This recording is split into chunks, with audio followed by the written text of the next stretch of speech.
Due to copyright, I can't publish many audiobooks on YouTube. At our audiobook novel service, we offer access to over 300 full novels from Pocket FM, Webnovel, Audible, Wuxia, and more, all in high-quality audio format. Each novel is available with a one-time payment only. No subscriptions, no monthly payment, and no ads. Payments via PayPal or Ko-fi. To browse the full list of available novels, message me directly on Telegram or WhatsApp, or check out our full catalog on Discord. Chapter 554, The One Who Haunts the Milne Household, 3. Wow, this food is great. A knife cut through the egg. It's been a while since I've eaten something so good. It's also seasoned nicely. Who made this? The yolk spread across the plate. Was it you? Kira suddenly pointed her knife in the direction of the Viscount, who looked at her with a surprised expression. He appeared to be at a loss for what to say, but at the same time a little touched. Was he that starved for Kira's attention? Whatever the case was, it was clear that he really doted on Kira. The more I looked at him, the more the situation felt weird to me. It felt like there was some sort of veil covering my vision, preventing me from seeing what was truly going on. Did you change the chef like I told you yesterday? In any case, it's delicious. Kira took a bite of the egg and started chewing, her face lighting up as if she were savoring the most delicious egg in the world. Everyone was looking at her strangely. Indeed, as opposed to the sight that greeted them yesterday, Kira looked like an entirely different person. Is she bipolar? Probably. Even Aoife and the others looked surprised by her sudden shift. They did notice that something was wrong, but they couldn't quite tell what it was. This was especially obvious for Evelyn, who tended to be quite observant. For a moment, I almost thought she mumbled something along the lines of, "Oh no, did she get possessed? Not another one." If only she knew. The only ones that seemed to be doing okay were Amel, Caius, and Kalian. The three of them were just eating quietly, with Kalian passing the salt to Caius, who accidentally dipped the entire thing on his plate before eating it with no concern. What the fuck? Is everything alright? Feeling a small nudge, I turned to look at Leon, who sat next to me. He had a strange look on his face as he looked at me. You seem a little weird. Do I? Yes, your face looks a little pale. Is something wrong? Yes, actually. Leon's brows furrowed as he mumbled something under his breath. It went along the lines of, as expected, there's something wrong with Kira. Oh, there certainly was something wrong. The one before us wasn't Kira. Unfortunately, I couldn't let that be known just yet. It's really bad. That bad? Yes. Leon looked even more alert. It was then that I sighed. I didn't get enough sleep because someone woke me up when I didn't want to. Leon's face suddenly froze as he looked at me. Whatever was running through his mind stopped, and all I could see was just hatred. Raw and unfiltered hatred. I turned my gaze away from him and focused my attention on Kira. What is she doing here? Where's Kira? And most importantly, why am I the only one that can see through her disguise? I didn't really understand what was going on, and perhaps because I was staring at her for too long, she seemed to notice my gaze and turned to look at me. Our gazes met and my heart clenched for a brief moment. What are you looking at? You. In spite of the situation, I managed to remain composed. Me? Kira raised her brow. For a brief moment, her eyes narrowed and I felt my entire body cool. You can see, can't you? The atmosphere seemed to freeze then, and just as everything was about to boil over, I nodded my head. I can. I continued before she had a chance to speak. I can see that you're pulling another one of the tantrums. Whatever you're trying to achieve, you should stop it. It's making the atmosphere uncomfortable. It all suddenly turned quiet from that point as all eyes fell on me.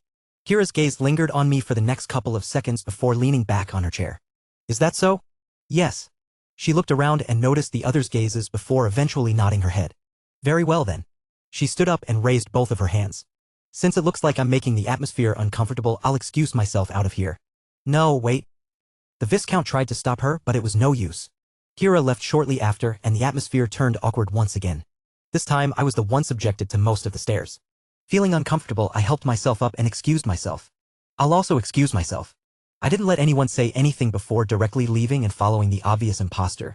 Thankfully, she didn't walk very far as she just made it to the stairs that led to the second floor, and I quickly caught up to her. Wait. Taking note of my voice, Kira stopped and looked back towards me. What do you want? Weren't you the one, eh? About our talk, do you still remember? Talk? Yes, regarding the mirror. Kira's face suddenly froze, albeit for a very short moment. She then licked her lips. Oh. Right, yes? She made an uncomfortable expression. Her acting was great, but I could see through her disguise. She couldn't fool me. What about it? Didn't you say you'd help me find it? Last I recall, you said that it was here. I said that. What? Are you okay? You seem to be acting strange. Huh. Kira scratched the back of her head. She looked conflicted. Of course, it was more like she was surprised by the sudden turn of the situation. She probably hadn't expected me to have made a deal with Kira regarding the mirror. I didn't.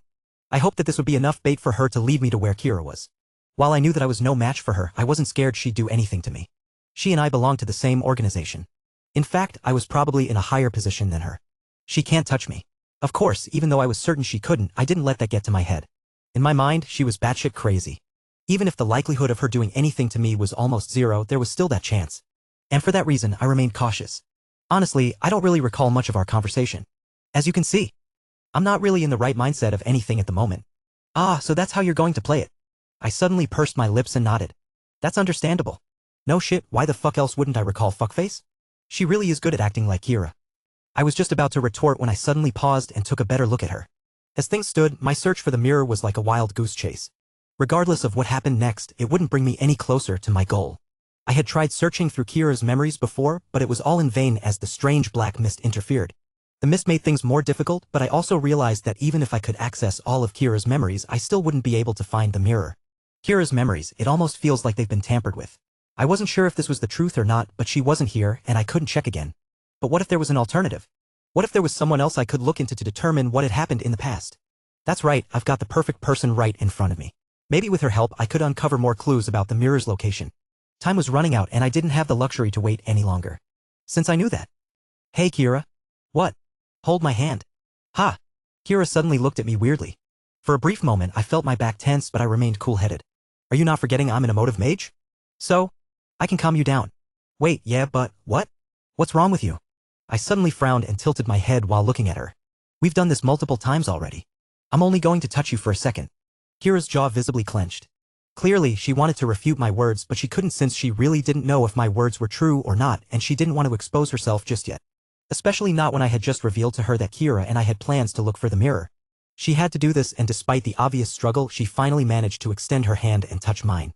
Soon, as our hands touched, I took the chance to press onto the second leaf. My vision grew dark. Asterisk. What would you like to be when you grow up? A voice suddenly shattered the darkness. It was a soft yet warm voice. When I managed to come to my senses, I found myself inside a small room. Sitting in the center of the bed was Kira's aunt, her soft blonde hair framing her face and her deep crimson eyes reflecting the gentle light streaming in from the window. She was different than how I was used to seeing her. She looks like she's in her teens. Her features were softer, appearing less mature, with a look and vibe that closely resembled the current Kira. Sitting opposite her, with her head resting on the table and eyes fixed on the window, was a different figure. Her platinum hair glimmered as she stared out, lost in thought. Dunno, why are you asking me such nonsense? I'll worry about it when I get there. Is that so? Yeah, I'm still young. What does it matter to me? Are you having fun? Fun. Rose blinked while looking towards her sister, or more specifically, Kira's mother. More than fun, it's like living? Yes, that's it. It's like living. Like living. Suddenly raising her head, Kira's mom looked in the direction of Rose, her eyes looking a little lost. No, looking carefully, she almost seemed jealous? Or so I thought. The thought only crossed my mind for a brief moment before she suddenly burst out laughing. PFTTT. What? This obviously didn't sit well with Rose, who started glaring at her, but it was no use. It only made her laugh louder. Ha ha. At that moment, staring at her, I felt something tug at my heart. It wasn't love or anything like that. God no. But it was something that I felt resonated with me. I just couldn't quite explain what it was. I just thought her laugh felt oddly familiar. How come? It was also then that my stomach started to drop. For some reason, I was starting to have a really bad feeling about this. A really bad one. Chapter 555, The One Who Haunts the Milne Household, 4. Not bad, you were able to rank first in the exams. I expected nothing less of you. She's. Your future is bright. I am very proud of you. So different from Kira. Staring through Rose's memories, Kira's mom stood out quite a lot. She seemed flawless in nearly every aspect, from her grades to the way she carried herself. She was a stark contrast to the Kira that I knew. In fact, if anyone was more similar to Kira, it'd be her aunt. Rose, you should be more like your sister. Why aren't you like her? I wasn't the only one to notice this. Her parents were well aware of it, constantly criticizing her for it. But true to Kira's style, she simply ignored them, heading to her room to do whatever she pleased. In the end, that was all the criticism amounted to. They seemed to have given up on her. And she appeared to be perfectly fine with that. She was a free spirit. I'll just ride on Sis's coattails, Keck. Lying on her bed, she wore a satisfied grin. In a life free from the pressure of perfection, she could do whatever she pleased. After all, her sister was so good that she wasn't needed. Is this why she becomes like that? Watching everything from the sidelines, I began to piece together what might have happened and why Rose ended up the way she did. I had seen so many such stories in the past. Jealousy. Right now, she was likely content with how things were unfolding, but in the future, she'd be compared more and more to her flawless sister. That constant comparison would only fuel her jealousy, eventually pushing her to join the inverted sky. The more I thought along these lines, the more likely things seemed to have turned out this way. It's a bit cliché, but it would make so much sense. As my shoulders relaxed, waiting for things to unfold as I expected, the door to Rose's room creaked open and a figure quietly slipped inside. Rose blinked her eyes and looked in the direction of the door where her sister appeared. Her mouth had just opened to speak when her sister suddenly spoke. "Annoying bastards." She suddenly turned quiet, and so did I. "I wish they just rot in hell. Can't stand them. Fucker." "Oh." As if suddenly taking notice of Rose, who was looking at her with wide eyes, Kira's mom stopped. She looked around and nodded in understanding. "Looks like I've entered the wrong room." "No, Rose looked to be at a total loss for words. The two stared at each other in silence, unsure of what to say. That was until... "Hey." Kira's mom placed her finger over her lips while looking at her. Then, with a soft smile, she opened the door and slipped out of the room. "You didn't see anything?" Clank. That was the first time. The first time that I saw the second face of Kira's mom. Asterisk. I thought things would change ever since that incident, but nothing really changed. The two of them acted the same, completely ignoring what had happened. Rose looked more than satisfied this way. Even when the two joined Haven, they never really interacted with one another. Rose was always by herself while Kira's mom was always surrounded by people. She was the center of everyone's attention, the model student. In a way, she's what Aoife is trying so hard to be. Besides looks, the two sisters were so different. Even when they passed each other in the hallways, the two never acknowledged one another. It was as if the sisters existed in their own little worlds, completely separate from each other.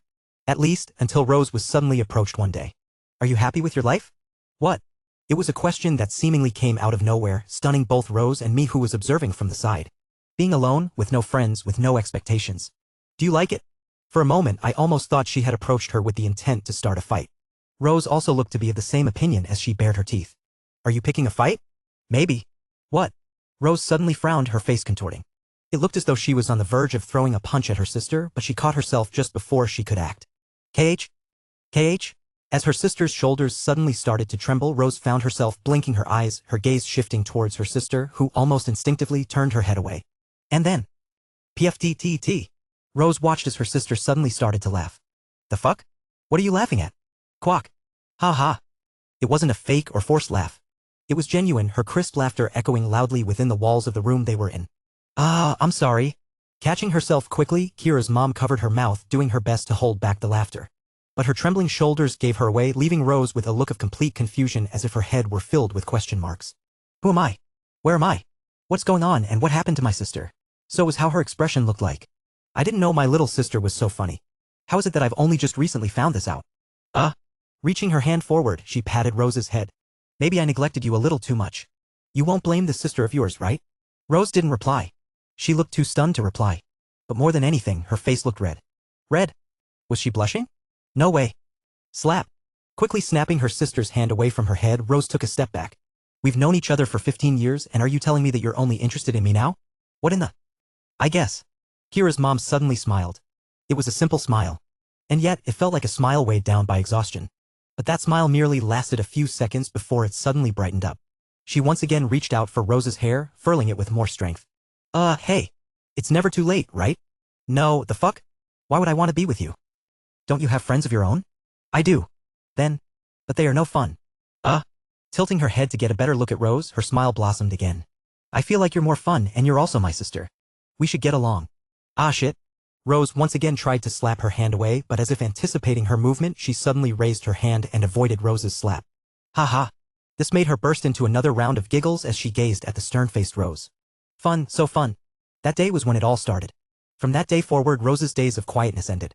No longer could she go on her breaks by herself. "Do you think I look pretty?" She could no longer find comfort in the silence that she used to cherish so much. "What do you think about spring?" "I hate it." "Why?" "Because it sucks. It gets noise. Like now." "Haha, you're so funny." "But I'm not joking. In fact, shut up. I like it when it's quiet. You know, for me, what I really like about spring is the sense of freedom it gives." "What nonsense." "It's as if the world stirs from its long, frozen slumber, shedding the weight that the winter put on you. You're leaving behind the past and moving on. There is this sense of freedom, like the soul has finally broken free, allowing you to become the new you." "Don't know. I really like spring because of that." She suddenly looked at Rose. "What do you think? Did I change your mind?" "Ah shit." Rose suddenly held her shoulders while looking back at her sister. Her face suddenly winced as she looked at her. "Holy fuck, that was cringe. What the fuck? Get away from me." "Ha ha." I watched the scene from the sidelines. The more I watched the scene, the more I found myself frowning. The script is going quite differently from what I've imagined. Shouldn't the two be at odds? Why does it look like they're getting along well even more? Something wasn't adding up. Was my first theory wrong? The more I looked at Rose, the more I couldn't shake the feeling that there was a strong possibility I had been mistaken. Despite the way she kept her distance from her sister, I could tell from where I stood that she was actually having a good time. From the subtle smiles to the occasional shy blushes. She really did look up to her sister. So then why? Why would she kill her sister? Hey! Oh, right, check this out, Rose. As though she was speaking to me, my head moved and I turned to look at Kira's mother as she suddenly retrieved something from out of nowhere. That? My breath immediately paused at the sight that greeted me. A mirror, its entire surface adorned in silver with intricate patterns swirling around, appeared before me, one I knew all too well. Without realizing it, I felt my chest rise and fall, caught in a trance as my gaze fixated on the distant mirror. Hey! Finally, I caught sight of the mirror that I had been desperately looking for. Perhaps I'd be able to find more clues if I followed the memories. Yes, I might be able to find something this way. The thought made me excited. But not only that. I was actually curious about the past between the two of them. How could the two sisters who looked so close suddenly turn on each other? Was it because of the inverted sky? Yes, that could be it. I swallowed quietly and perked up my ears in preparation for the next set of events. I was ready and I found myself excited at the thought of what I was going to find out next when. Hey! I suddenly found myself standing in front of Kira. No, more specifically, her aunt as she stared at me with narrowed eyes. Her gaze was cold, almost chilling. What in the? Are you done? What? It was then that I realized what I was doing and pulled my hand back. The entire time my face didn't change as I quietly shook my head. To be honest, no. You'd be able to tell if I did it or not. Do you feel calmer? No? I feel more pissed if anything. As you can see, it didn't work. The foo. If you want, we can try again. If I try again then. No, never mind.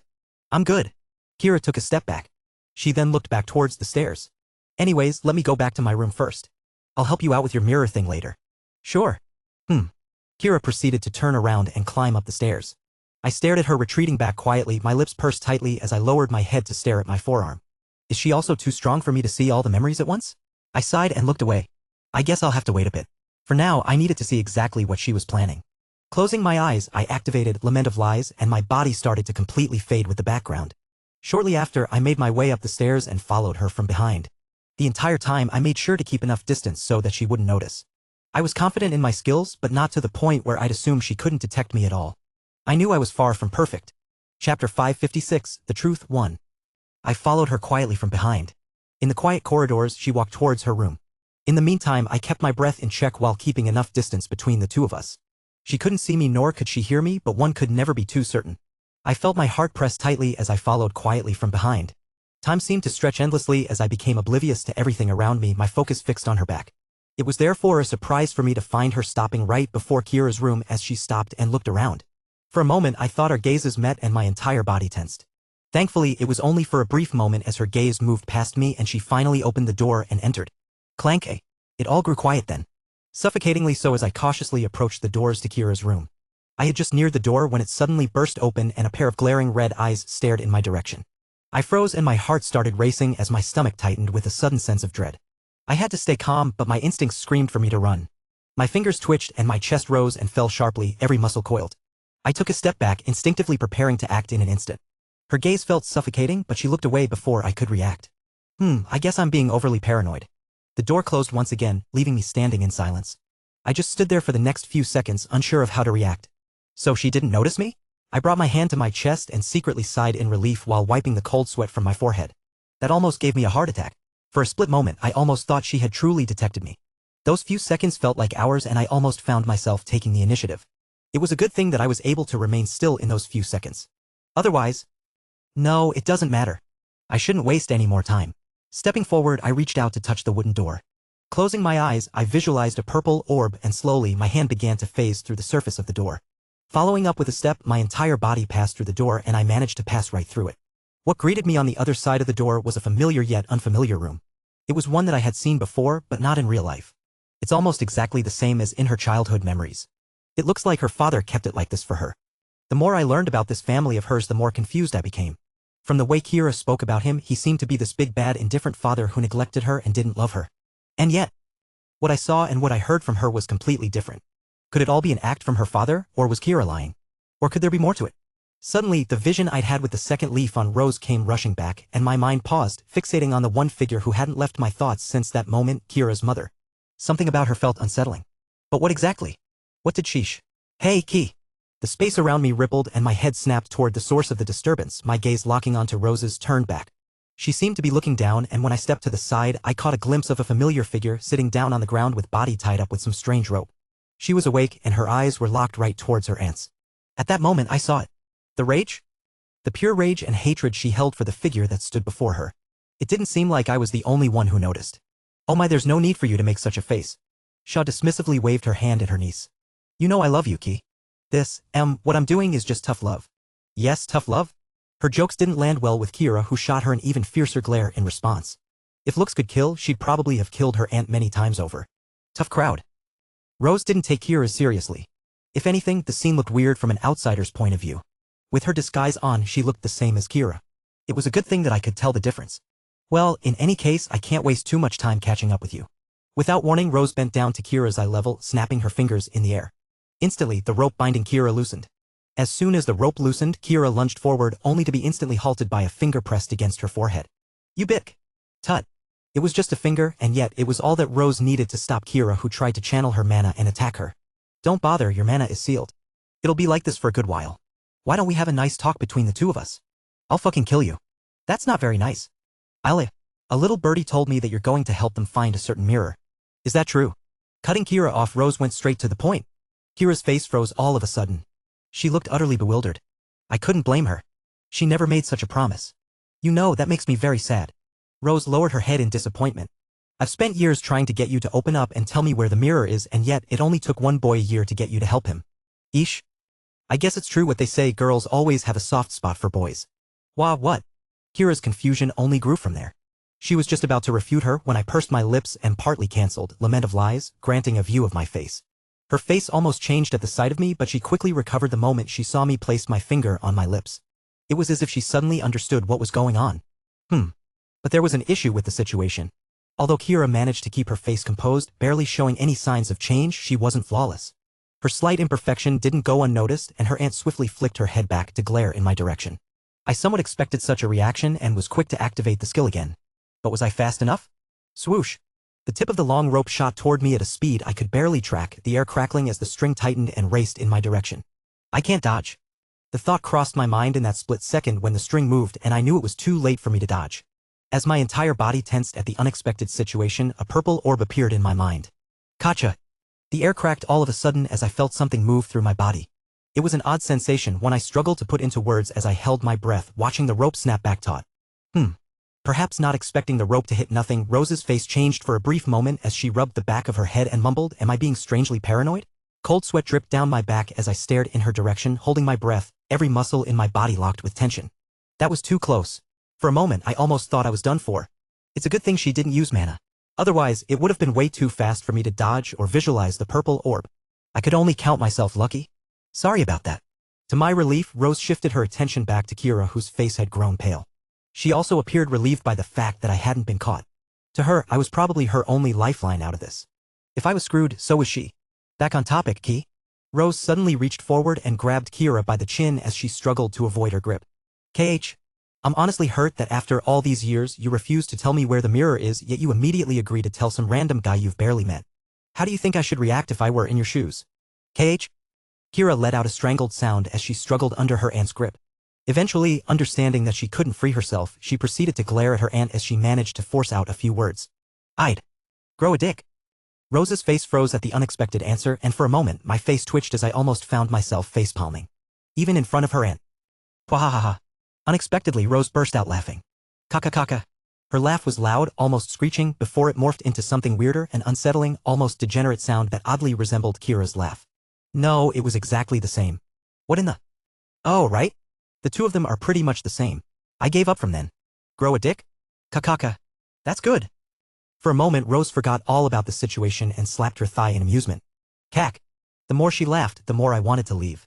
Kira also seemed to feel the same way, but at the same time her face turned pale. It almost felt like she finally realized the true nature of her laugh and how others truly perceived it. For a moment, I almost thought her soul left her body. Maybe it did. Ha! You've become funnier over the years, Key. Rose's face suddenly changed as she brought Kira's face closer to hers. Studying her face, her tone suddenly grew serious. How is that despite looking like her, you ended up taking more from me? Should I be happy or sad for, sis? No, I should probably be happy. That selfish good-for-nothing bitch doesn't deserve shit. She deserves whatever comes to her. Too bad I wasn't the one to kill. As if coming to her senses, Rose stopped herself. But it was too late. What? Kira also appeared to have heard as she looked at her aunt in shock. I did too as Rose suddenly froze. What did you say? Kira's hoarse voice echoed through the room. Just as she opened her mouth to speak again, a finger flicked to her forehead, knocking her unconscious. Thump. Ah shit. Letting go of her, Rose rubbed her head as she paced around the room. Judging from her reaction, she clearly didn't expect to slip like that. Unfortunately, it was too late and Kira had heard it. And so did I. How fucking annoying. Rubbing her head again, Rose clicked her tongue. Me and my loud mouth. Shit. She ruffled her hair for the third time until she eventually stopped and turned to look in my direction. You. Her eyes widened and I calmly stood where I was. Exposed. When did you? How? What really happened between you and your sister? I calmly spoke, ignoring her shock and confusion. Currently, I was calm. Strangely so. That. Her lips quivered, still unable to fully comprehend what was happening. I didn't relent. No, I knew I couldn't because. Are you really sure you don't know where the mirror is?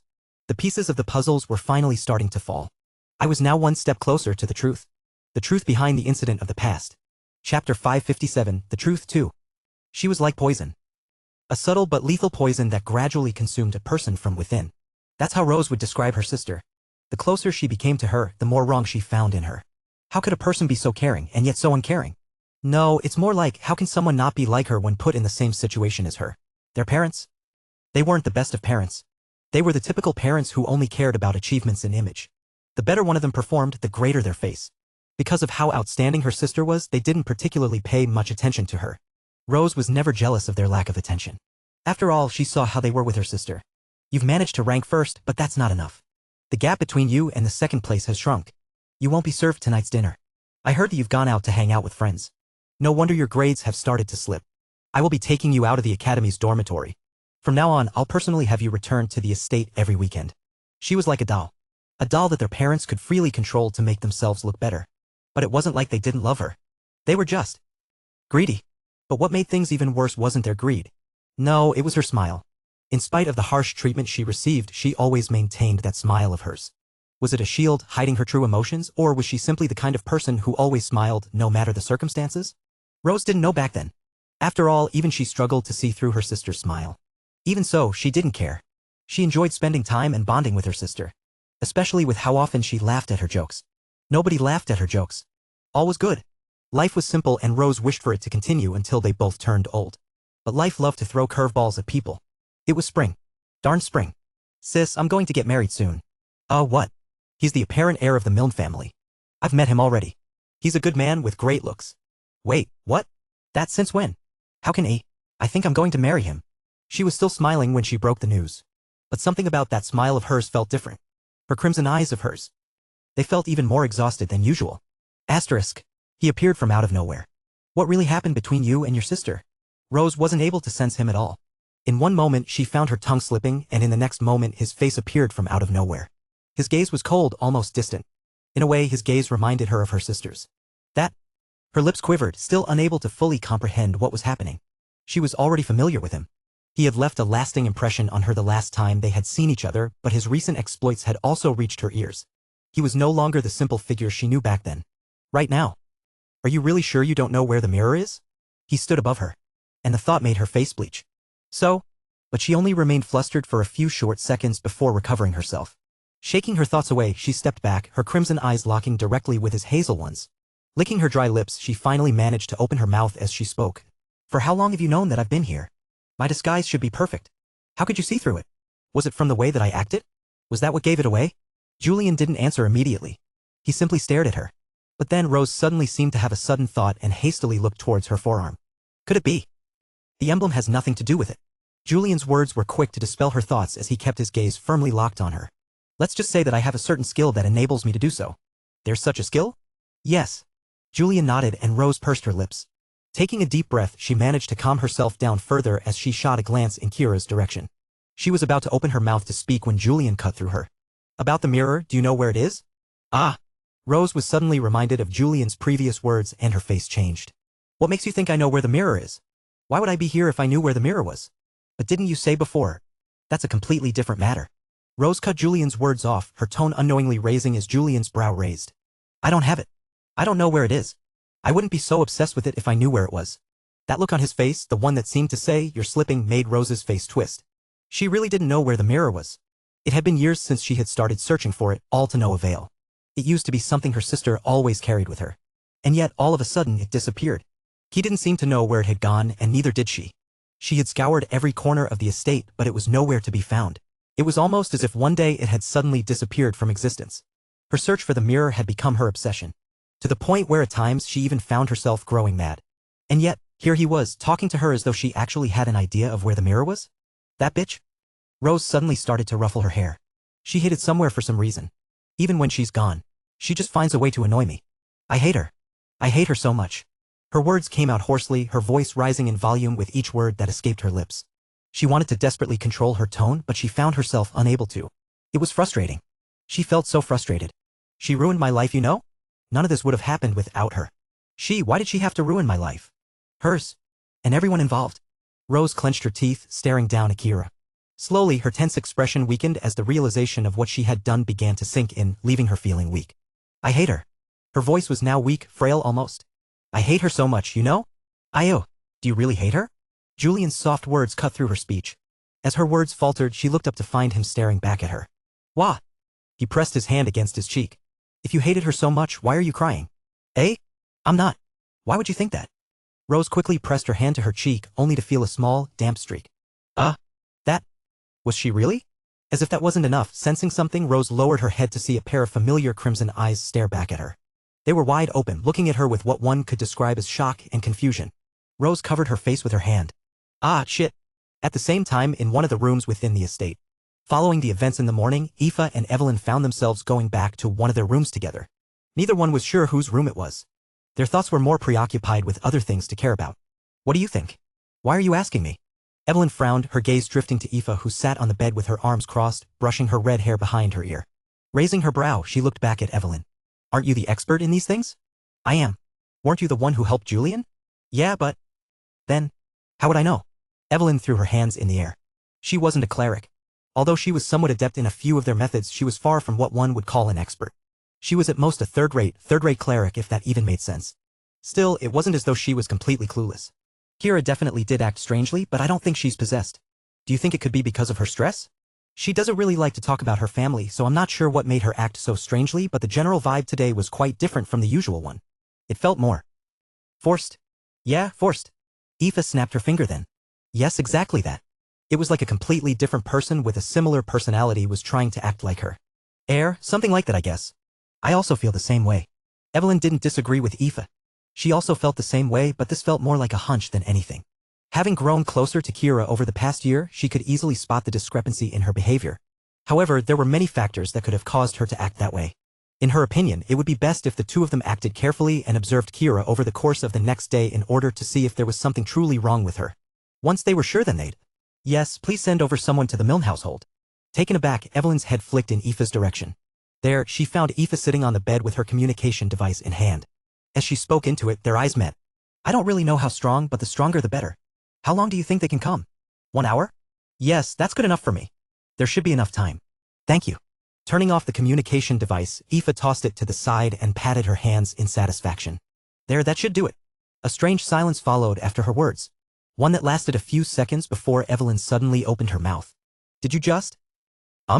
Oh, this. As if noticing Evelyn's confusion, Aoife pointed at her communication device. I just called back home and asked them to send several guards to the estate. No, I get it, but... Evelyn. Looking at Evelyn, Aoife suddenly sighed as she stood up and patted her on the shoulder. If there's one thing I've learned over the past few years, it's that if something looks suspicious, it's probably suspicious. Yes, but... Aoife patted Evelyn even harder. No, but... I'm not going through more bullshit like the past. I've learned from the past. So what if this turns out that I'm overthinking? Better safe than sorry, and I'm a princess. Abuse of power doesn't exist with me, kakaka. Aoife suddenly cackled, alarming Evelyn. That laugh? Was Kira the only one she had to worry about? Chapter 558, The Truth 3. Am I seeing things? In one moment, Kira's world went dark, and when she awoke, she was greeted by a sight she never thought possible. Her aunt, that annoying, sadistic aunt of hers, she was crying. Am I dreaming? Kira found the situation so unbelievable that she bit down on her tongue. But as the pain from her action hit, she realized she wasn't imagining it.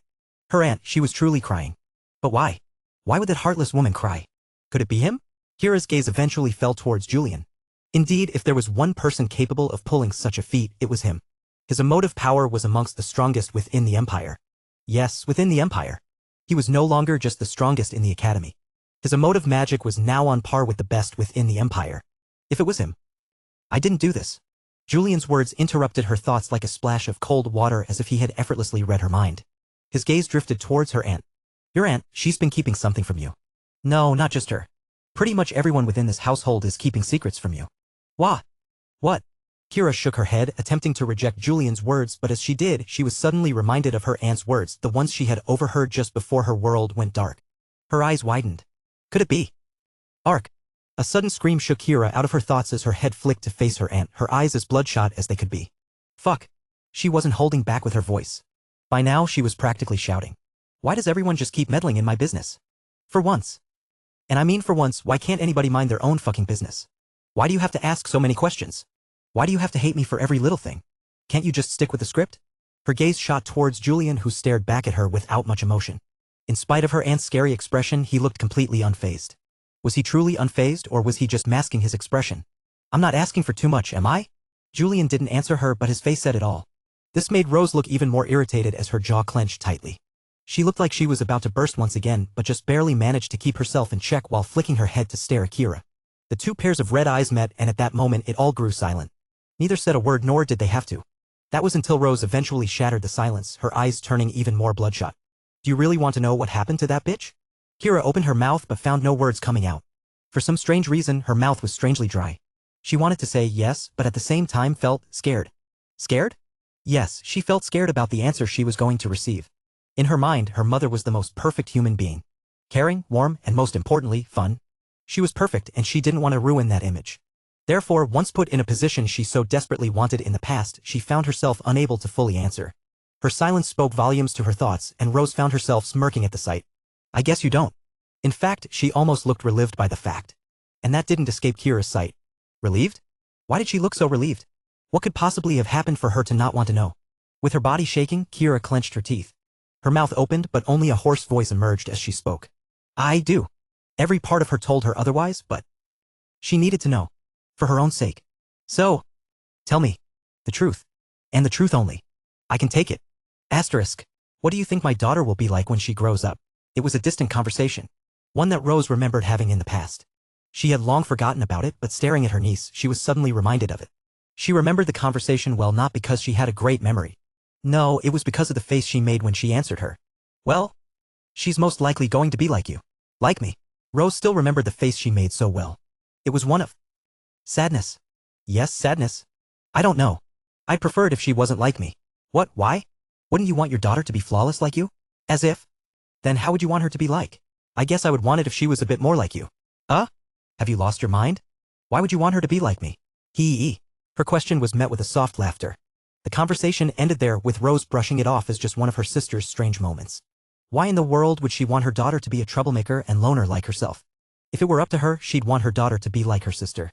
Beautiful, kind, and capable. It was only way later that Rose understood why her sister had answered like that. But by then it was already too late. By then she had left the world. The culprit? Herself. Tell me. I can take it. Pulling her away from her thoughts was Kira's soft voice. Biting her lips, Rose stared at her own niece. Ha! Her chest trembled.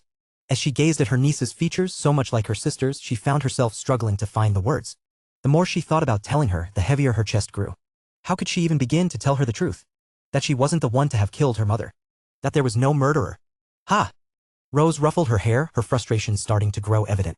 She had dreamt of this moment many times in the past. It was one of the many nightmares that constantly haunted her over the past few years. She knew such a day was meant to come and even prepared herself for so long, but staring at her own niece, she found the words she had prepared beforehand slip away from her mind. I can't do it. Rose shook her head and prepared to move away when she suddenly felt a hand press against her back. You. An emotionless voice echoed in her ear shortly after. For her sake, you have to do it. He spoke as though he knew the truth. How could he know the truth? There's no way he could. He was simply a parasite trying to get his hands on the mirror. He didn't care at all about Kira or their past. He just wanted to find out where the mirror was so that he could climb even higher in the organization. You. Seeing her still hesitate, Julian sighed to himself and looked at Kira. Over the past few minutes, memories of Rose's past flashed in his mind, and he had started to understand the truth behind the past. He started to realize why he had felt such a familiar feeling with Kira's mother, and he also started to understand Rose's hesitation. It was the culmination of all those things that pushed him to this current point. But even that wasn't enough. Rose remained hesitant, still needing that extra push, something to finally make her speak. But how? How exactly could Julian get her to speak? It was then that Julian found himself looking towards his forearm. As he gazed at the four-leaf clover tattoo, neatly hidden beneath his illusion, a thought sparked in his mind, causing his eyes to close. He pressed the third leaf shortly after that, and his world changed. The moment I pressed onto the third leaf, the world around me started to change. The color around me started to fade a little, and the general atmosphere became more tense. Bang! I was startled to hear the sound of something crashing, and I quickly activated Lament of Lies to hide my presence and self. Immediately, my attention fell to my surroundings. Kira's room? Yes, this was indeed Kira's room. But it was also different. Swoosh! A shadow suddenly moved past me, narrowly missing my spot as I just barely managed to dodge it. Find it. Look for every nook and cranny of this room. A familiar voice echoed through the air, and when I turned my head, I saw Rose standing in the corner of the room, her cold gaze scanning the surroundings. I know it's in here. Make sure you find the mirror and report to me the moment you find it. If any one of you dares to have different thoughts, I'll kill you on the spot. She looked younger than she did now, though the age difference was barely noticeable, and her gaze felt even more piercing than it did today. Staring at her and then my surroundings, I realized what was happening. This must be the day when she used the inverted sky to look for the mirror. I was somewhat familiar with this day. Not only because it was where Kira's memory stopped, but also because of a different memory of mine. One that I had relieved before. Hurry up. Make sure you look everywhere. Has anyone looked through the closet over there? Right as Rose mentioned the closet, my gaze fell on it and I suddenly felt my breathing stop. Ah! I quietly found myself moving towards it. My heart raced as I inched closer, and when I pressed my hand against the wooden surface, I felt it. The two souls that were hiding within the wardrobe. Kira's and mine. So? Is nobody going to check out the wardrobe? As Rose's voice echoed once more, I turned my head to look in her direction and I put more force into the wardrobe. Tack! Her steps drew nearer and my heart started to race. Then, clank! She arrived before the cabinet and opened it, revealing nothing within. Her gaze looked through every inch of it before frowning as she quickly turned around. I had just sighed in relief when my hands suddenly trembled and my face twitched. Immediately, Rose's face flicked back in my direction, her gaze drawn towards the wardrobe as I silently cursed within my heart as I felt something hit the barrier I had set up within it. Stay put. Rose's gaze scanned the wardrobe once more as my heart rapidly sped up. Thankfully, her gaze didn't linger over the cabinet for long as she looked away shortly after. Looks like there's nothing. Without a word, she turned and walked away. I watched her retreating figure, my heart clenched tight, before shifting my gaze to the wardrobe. My hand trembled as I felt something hit the barrier once again. At the same time, I canceled Lament of Lies as the wardrobe returned to how it was, and I silently cursed to myself. Why can't you just sit there obediently? Do you really have to hit the barrier I've set up? It had almost exposed me. Chapter 559, The Astral Mirror, 1. Whew. I let out a quiet sigh of relief as I watched Rose leave, her figure gradually disappearing from view. To be honest, I didn't think she was much stronger than me right now. If it came down to it, I could probably take her on if I used my emotive magic the right way. My only issue with using that method was the consequences it would bring. Traveling through time was already an extremely sketchy concept, and knowing that my every action could affect the future, I knew that I couldn't be careless. Whatever the situation is, things are progressing as they should. I turned my gaze to look at the wardrobe beside me. I could still feel my past self trying to push past the barrier I had set, but the gap between my current strength and my past power was enormous. It was impossible for him to get past my barrier. I guess that explains the reason why I was trapped in the wardrobe and couldn't get closer to Kira in the past. Who would have thought it was all because of me? Haha, the situation was both confusing and amusing. I didn't really have any words to describe this besides full circle. Everything had come full circle, bringing me back to this very moment. It also made me think about my power and the previous scenes I had witnessed in the past with it. Would everything come full circle then? I wonder.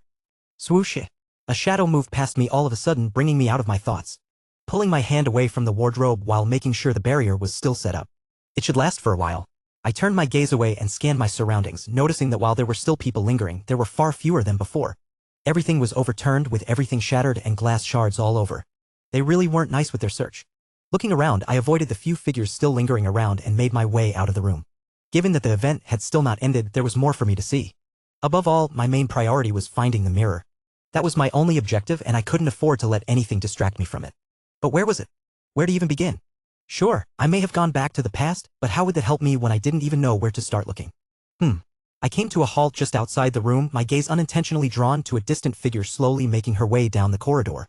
Her entire form appeared disheveled, as though she had been dragged through a storm. From where I stood, I could hear her murmurs, "Where is she? Where's the mirror? So long as I find the mirror." Her demeanor and attitude looked to be deteriorating by the second, and I found myself pursing my lips at the sight. Before I knew it, I started following her from behind, avoiding anyone that I encountered. At the same time, I made sure to keep a safe distance. While I was confident in my skills, there were no guarantees. Especially considering the fact that it was also likely she wasn't alone. Within the premises of this household, there might just be someone strong enough to spot me.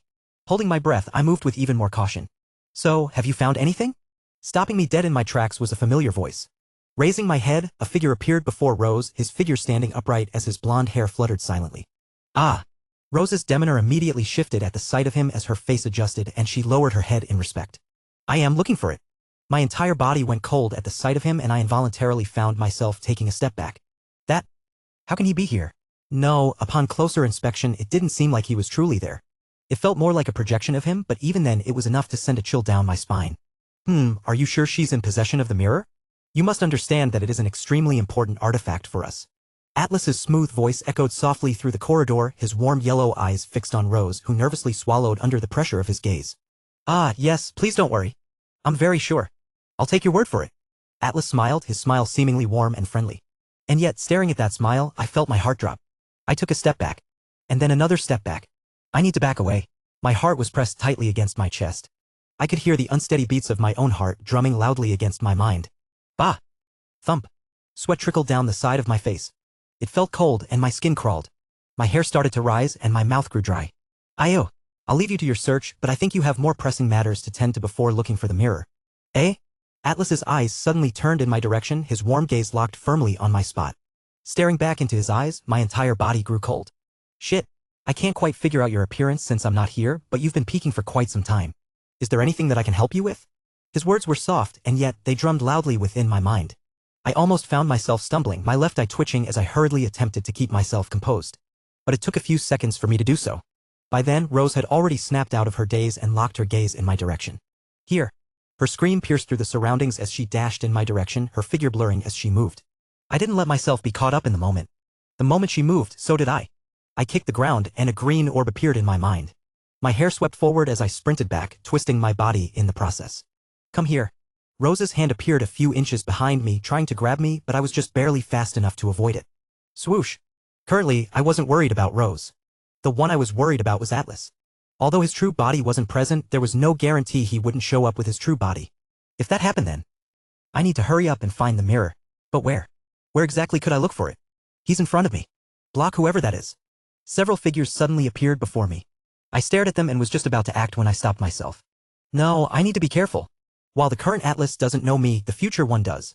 He knew most of my tricks and skills. If I used them here, then there was a real chance he'd also know about them in the future. Time was a complicated subject, but I understood that in this case, I couldn't do things that would give away my identity even if Atlas didn't know who I was. In that case, I hastily looked around me before imagining a purple orb and shoving myself onto the side of the wall. From where I stood, I heard the muffled sound of surprise combined from those beyond the walls. Moving into the next room, I kicked the floor and fell onto the lower floor. Shortly after that, I solidified Lament of Lies and did my absolute best to cancel my presence. I took a deep breath shortly after that, closed my eyes, and checked to see if there were any other presences around me. Once I was absolutely sure that there was no one, I sighed in relief and opened my eyes again. I guess this works. The properties of my domain were still relatively new to me. There were plenty of times I could have used my abilities to get myself out of tough situations, but I didn't. Ever since the incident in the forest, I have spent a lot of time reflecting on my skills and past experiences. I realized I could have handled many situations much better if I had just used my abilities differently. This was one such scenario. Especially since I wasn't unfamiliar with being chased. Now, where exactly am I? I looked around me and squinted my eyes. The surroundings were dark and I couldn't see very well. However, it seemed like I was in some sort of basement. Clicky. Finding the light switch, I turned on the lights. As the lights flickered on, I was confronted by a strange sight, several large portraits, each draped in a white veil. What is this? I looked around me and walked towards the nearest portrait, removing the first veil. Swoosh. What I was met with was the image of a painting, an exquisitely crafted one, depicting a vast green hill teeming with vibrant flowers and tall trees. I could tell at a glance that it was painted by someone who was exceptionally skilled. Curious, I moved towards the next portrait and removed the veil, revealing a similar painting. And then I moved to the next and then the next one. Swoosh, swoosha. In total, I removed 7 veils, revealing 7 intricately crafted paintings, each showing a similar scenery. A vibrant and colorful green world. I stood there, mesmerized by the work for a few good seconds. Even though I knew I was in no position to admire the works, I just couldn't bring myself to look at them. They were just so beautiful. I could tell that whoever had drawn them had put a lot of effort into them. Is this done by the Viscount? Or is it done by Rose? I wasn't sure, but my thoughts didn't linger over the paintings for much longer as I shifted my attention away from them and onto the work desk by the side of the room. It was there that I settled my gaze over a certain blue diary. Curious, I moved towards the diary and took it. It's surprisingly heavy. Curious, I opened it. As my eyes fell onto the first page, the first few words caught my attention. There's nothing better than spring. Nothing better than spring? I also like spring. It's sweet and tender. I could see it. Yes, I could. But also painful. Because it reminds me of the freedom that I can never have. I paused and pulled my eyes away from the diary.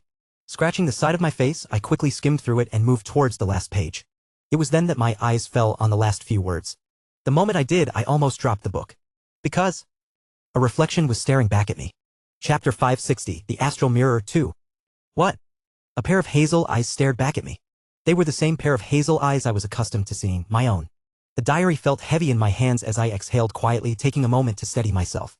Slowly, I reached toward my reflection, watching as my face seemed to grow larger before me. Holding onto the metal grip of the mirror, I found myself in a daze. This is without a doubt the mirror, from the intricate patterns to the weird connection that I felt with it. Yes, I was sure that this was indeed the astral mirror. But it's here? This easy. I was more surprised by how easy it was for me to find the mirror. From what I understood, Rose had searched every nook and cranny of the place to no avail. While they hadn't searched this area yet, they were bound to. Sure, the mirror was hidden within this strange dairy, but surely she would have been able to find it. Unless someone managed to get to it before her and hid it or took it. Ha! I didn't know whether to laugh or smack my own head. Could it be, in the end, that the reason she had never been able to find the mirror was me all along? Why am I even surprised at this point? I should have realized this from the moment I found myself here. But this begged the question. Can I bring the mirror back to the present? In theory, it did sound possible, but I had never attempted something like this before. I didn't even know how to go back. Usually, I'd be forced back after a certain point. Actually, it might be best if I hide the mirror first. Uncertain of whether I could bring the mirror back with me, or even when I would be allowed to return, I decided it would be safest to hide it.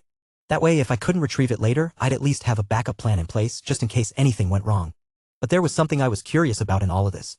Given that they're aware that an intruder has come, how come I've never heard Rose mention it before? She always seemed adamant that either Kira had it or it was hidden somewhere within the household. Why did it never cross her mind that someone could have taken it? Something doesn't add up. Unfortunately, I didn't have much time to think it over. Sensing several presences closing in on my location, I swiftly concealed the mirror and the diary within my ring and switched off the light. Clicky. At the same time, I made sure to cover all of the veils again. I stood by the side of the corner of the room and remained hidden in the darkness. I waited for what felt like forever until... Clank. The door opened and several figures came in. Search this room. It has yet to be searched. The lights flickered on and I saw several figures burst into the room, frantically searching through everything in sight, tearing through anything they could get their hands on. I remained in the corner of the room, patiently waiting for the right time to take my leave. Being in the basement, I knew I couldn't just slip through the walls like I had before. My only option was the front door, but even then, I hesitated. Atlas. Though he wasn't here yet, the fact that he had spotted me before was enough to make me hesitate. The memory of that moment lingered and I couldn't shake the feeling that he could very well be aware of where I was and he was simply just watching me. My entire back was drenched with cold sweat at the thought. I really do prefer it when he's on my side rather than the opposite. His presence was too damn suffocating. Swoosh, swoosha. At that moment, the veils were lifted, exposing the paintings that had been hidden before. The figures stopped for a moment to look at the paintings. These are quite well made. I wonder who painted these? It's probably the Viscount and if not, his wife. They began speaking among themselves, their voices casual as they examined the paintings. It was as if they had no care at all. I remained in the corner, perfectly concealed, listening intently to their conversation. Perhaps I might be able to get a better idea of how to get out of here. You think the Viscount's vice made these? Why not? Isn't she? Shoot, don't say it. One of the figures hastily pressed their finger to their mouth. Why? Don't bring the Viscount's wife up. The last time someone did, the commander went berserk. Yes, I heard about that, but wasn't she the one who killed her? That's what they say, but, from what I've heard, she didn't have a hand at it at all. In fact, it seems like she... Pausing, the figure looked around before slicing its neck with its thumb. The meaning behind the figure's words was clear, and I frowned at the sight. While I was already aware, it still... The thing that I find the most odd about this situation is how we immediately started the search before the news even broke. Eh? How's that surprising? I don't know. The figure shrugged. I'm probably thinking too much over the situation since it's clear that the goal is to find the relic, but a part of me feels like there's more to it. There's more to it? My ears perked up at the figure's words. I thought about the timing and all that I had previously seen. An idea formed in my mind and my brows furrowed even more tightly. But if that's the case, why would she? Are you sure you're not reading too much into this? I probably am. I just find some things to be a bit weird. Especially since the commander and the Viscount's wife are related. That's true, but... Suddenly stopping, they all turned their heads in the direction of the door where a figure appeared, her crimson eyes scanning the room with a certain coldness that made everyone halt in their tracks. Fortunately for everyone, she seemed oblivious to the conversation unfolding around her. Completely absorbed, she stared at the paintings in the center, her attention fixed on them as if lost in their colors. The surroundings turned quiet then. For the briefest of moments, I saw Rose's face fluctuate at the sight of the paintings, and the words that I heard before rang in my mind once more. I'm probably thinking too much over the situation since it's clear that the goal is to find the relic, but a part of me feels like there's more to it. I closed my eyes. The previous idea that had formed in my mind became even more clear, and I found myself silently pursing my lips. It's all starting to make sense. This right here. The crazy, unhinged Rose, it was all an act. No, perhaps she was really crazy, but it became clear to me after putting all the pieces together. There were still pieces of the puzzle that didn't quite fit, like the involvement of the inverted sky in all of this. But one thing was certain, Rose had deliberately taken the blame for her sister's death. She had done so in order to protect Kira. But things weren't just as simple as her doing all of this in order to not scar the child with her mother's apparent suicide. No, there was certainly more to it, and it was clear that it had something to do with the mirror. Was this another way for her to protect her? I wasn't sure, but at the very least, things were starting to become clear to me. I took a quiet breath and looked around me. The surroundings were still silent as Rose looked to be entranced by the paintings. I took the chance to start moving, my goal the door. This was the perfect chance for me to leave this place. Sidestepping the figures lingering around the room, I crept closer and closer to the door. As I moved past Rose, I held my breath, doing my best to keep my presence as subtle as possible, praying they wouldn't notice me. I had just neared the door when... Leaving so soon? My heart sank. Slowly turning my head, a pair of yellow eyes stared in my direction. What followed after were the eyes of everyone present as I saw all of them looking in my direction. I kept my mouth shut, but my entire body was shaking as my mind raced in all sorts of ways as I tried to figure out a way out of the situation. To make matters worse, the space around me seemed to lock me down in place, preventing me from moving any further as Atlas's warm smile lingered in my vision. I could still tell that this wasn't his real body, and yet... I can't move at all. The only saving grace in this situation was the fact that I was still able to keep Lament of Lies active, preventing anyone from seeing my face. However, I didn't know for how long I'd be able to keep that up. My entire back was drenched in my own sweat as my muscles tensed. I scrambled to find a way out of the situation, and just when my mind settled on a certain plan, a large hand gripped my neck. My eyes widened in horror as I found myself unable to breathe at all. When I looked down, a pair of crimson eyes stared at me directly. I then started to feel a burning sensation on my neck, and before I even had the time to figure out my next move, I heard a loud snapping sound. CRA crack. It was the sound of something snapping. Wah! I hastily pulled my hand back and grabbed onto my neck. Ha! Ha! The pain still burned in my mind, and as my chest heaved with rapid breaths, I suddenly realized that my surroundings had shifted. I was back in the same familiar room I had been in moments ago, but now 2 pairs of crimson eyes were locked onto me. You! Kira looked stunned, and so did Rose, who looked at me in surprise. I quickly held my breath and composed myself, but just as I did, Kira raised her hand and pointed at me. Or more specifically, my neck. You, what happened? ? I slowly turned my head and saw my own reflection in the distant mirror resting quietly by the side of the room. As I focused on the image staring back at me, my breath caught, the bright red handprint was unmistakable, wrapped around my entire neck. Ah! I slowly turned my head back to stare in Rose's direction as her eyes seemed fixed on my neck. My heart sank upon seeing her eyes widen with shock. Slowly raising her head, our eyes met. Why you? Chapter 561, The Astral Mirror, or 3. Rose's gaze was firmly locked onto Julian's neck. More specifically, it was locked onto the visible handprint on his neck, and for a brief moment, she fell into a daze, her mind wandering away from the present. She was reminded of what had happened a long time ago. It was a distant past, one that she had long forgotten about, but staring at that handprint that reminded her so much of her own, she felt her chest quiver. She wouldn't have cared so much had it just been the handprint, but feeling the familiar mana trace that the handprint gave off left her completely unsettled. No, but it's not possible. Back then, following her actions, she had felt like she had killed the one who had infiltrated the place. She remembered burning their entire body to a crisp. The seed of Dawn was also present. Given that he didn't say anything else back then, she thought she had killed him. And yet... All of a sudden, startling her out of her thoughts was Julian as he suddenly took a step back. Hey, what is wrong with you? Kira's voice suddenly echoed, startling Rose out of her thoughts. Taking a closer look at Julian, she saw his face turning pale. Rose frowned. Is this some sort of act? What is he doing? Rose didn't buy whatever he was doing at first, but that quickly changed when his knee suddenly buckled. Thump. Covering his mouth, Julian's face turned even paler as his expression started to twist. Julian. There was something unsettling about what was happening to Julian. Before Rose or Kira could make sense of it, his entire demeanor began to shift. His body started to convulse all of a sudden as he brought his hands towards his neck, seemingly trying to choke himself. What? His sudden action startled the two of them, with Kira looking the more startled. On the other hand, Rose's eyes squinted as she took a step back. KH. Spit started to flow out of Julian's mouth all of a sudden, and just when things started to intensify, it all stopped. A strange silence filled the room shortly after. As the two pairs of crimson eyes locked onto Julian, his arms fell limply. Julian! Kira was the first to call out for him as she moved closer to him, her brows furrowed and her face filled with unease. She was just about to take a step towards him when Rose stopped her. What are you doing? Kira's face twisted at the sight of her aunt. Used to such gaze, Rose was completely unaffected. Right now, something about Julian felt off. While she still didn't take him for a threat, she still remained cautious. Oh, wait. But just as she focused her attention on him, Kira managed to slip past her and move towards where Julian was. Ah shit. Rose was quick to react as she tried to pull Kira back, but by then it was already too late. Kira arrived before Julian, and just as she was about to reach him, Julian's head flicked up, his arm shooting towards her neck and firmly grasping it. You. Rose's eyes hardened at the sight. But just as she prepared to act, she heard Kira's pained groan, freezing her in place for a moment. You, what are you doing? Her words were met with a strange silence. With his gaze firmly placed on Kira and then shifting towards Rose, Julian's hazel eyes flickered with a certain coldness that felt almost chilling. As the tension reached a standstill, his lips slowly parted, his voice coming out hoarse. Who are you? A grand white palace stretched before my vision. It was a palace I had grown accustomed to, and it was also the same place where the mirror was supposedly stored. Do you think you've made the right decision? Pebble suddenly asked, staring at me from the side. I shrugged my shoulders. I don't know. As of right now, I was no longer in control of my body. I had completely given up control of it. It was a bit of a gamble from my side, but seeing the way she was looking at me, I felt like this was the best way for me to disrupt her thoughts. At the very least, it'll make her more confused. Whether it worked or not was up to the future to decide, but as of right now, I had more pressing matters to tend to. Entering the palace, I made my way towards the back room where I had previously stored the mirror and entered. Clank. A familiar sight greeted me the moment I entered the room, and my face lit up the moment I caught the sight of the mirror. As expected, my feeling wasn't wrong. I had felt the presence of the mirror the moment I came back from the past. However, I wasn't entirely sure. However, things were different now.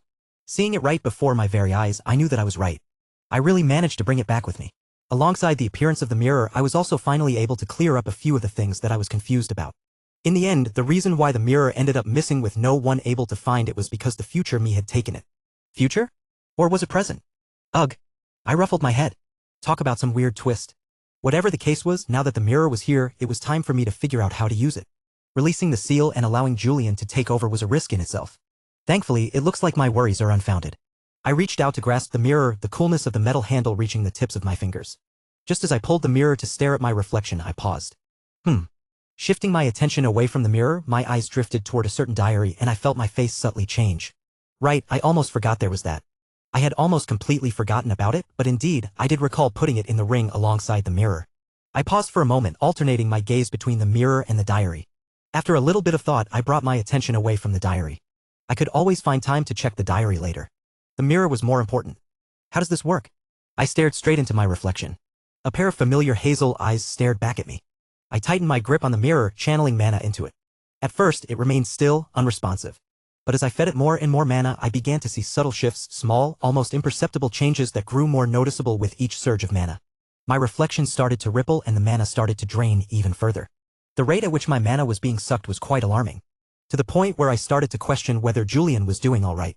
The mana was coming directly from the main body after all. He definitely isn't having a good time. But who was I to care? The worse he was, the better things were for me. Swoosh. Changes continued to occur within the mirror. More ripples formed and the reflection started to distort, changing into something else. The more things progressed, the more surprised and shocked I became. That was because I noticed the figure within the mirror change into something else entirely. Wait. Staring at the visage that I hadn't seen in a very long time, I felt my heart press tightly against my chest as my lips suddenly grew parched. What is it? I could hear Pebble's curious voice from the side as it hopped over my shoulder to stare at my reflection. Its head tilted in confusion. Is that you? I didn't answer. Instead, I kept my gaze focused on the mirror. No, it was more like I couldn't tear my gaze away from it. From the emerald green eyes to the familiar black hair and well-defined jaw, I recognized the reflection almost instantly. My breath caught in my throat as I swallowed quietly. This was without a doubt me. Or more precisely, the past me. Staring at the visage I hadn't seen in so long, I couldn't tear my eyes away from the reflection.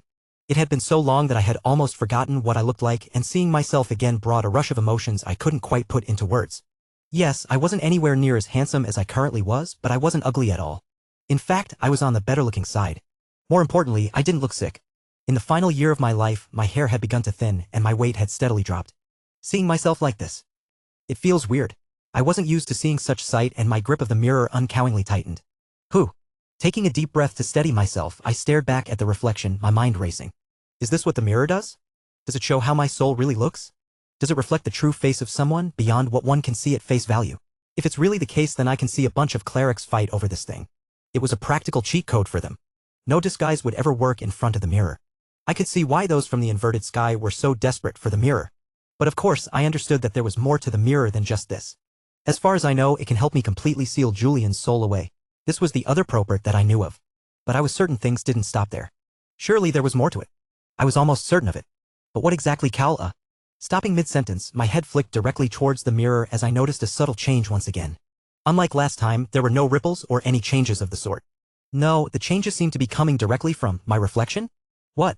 I focused intently on my old visage, trying to make sense of what was happening. It was only when I zeroed in on it that I saw the shift the reflection's head moved. I almost ended up dropping the mirror in shock. I barely managed to stop myself from reacting, and when I refocused on the mirror, I saw my old face blink. As if on cue, the background behind it began to shift, transforming into a place I recognized all too well. My home. Before I could make sense of what was happening, my reflection opened its mouth and an all too familiar voice echoed in the air. I'm sure you have a lot of questions. I opened my mouth, but no words came out. This? What in the world was happening? Chapter 562, A Goal, 1. Don't bother asking any questions. This is merely a recording. Just like that, I managed to recompose myself. For a moment, I almost thought I was directly talking to my past self, but it didn't seem to be the case. Since you managed to see this recording, it must mean you've gotten your hands on the astral mirror. That's good. He appeared pleased by the development. Or at least, it looked like it. Although it was my face, I couldn't read my own expression at all. Was I really like this in the past? A lot of things may not make sense right now, but they'll do eventually. Just know one thing. The visage in the mirror paused and stared right at me. We're not the good guys. I seek no virtue. I only seek power.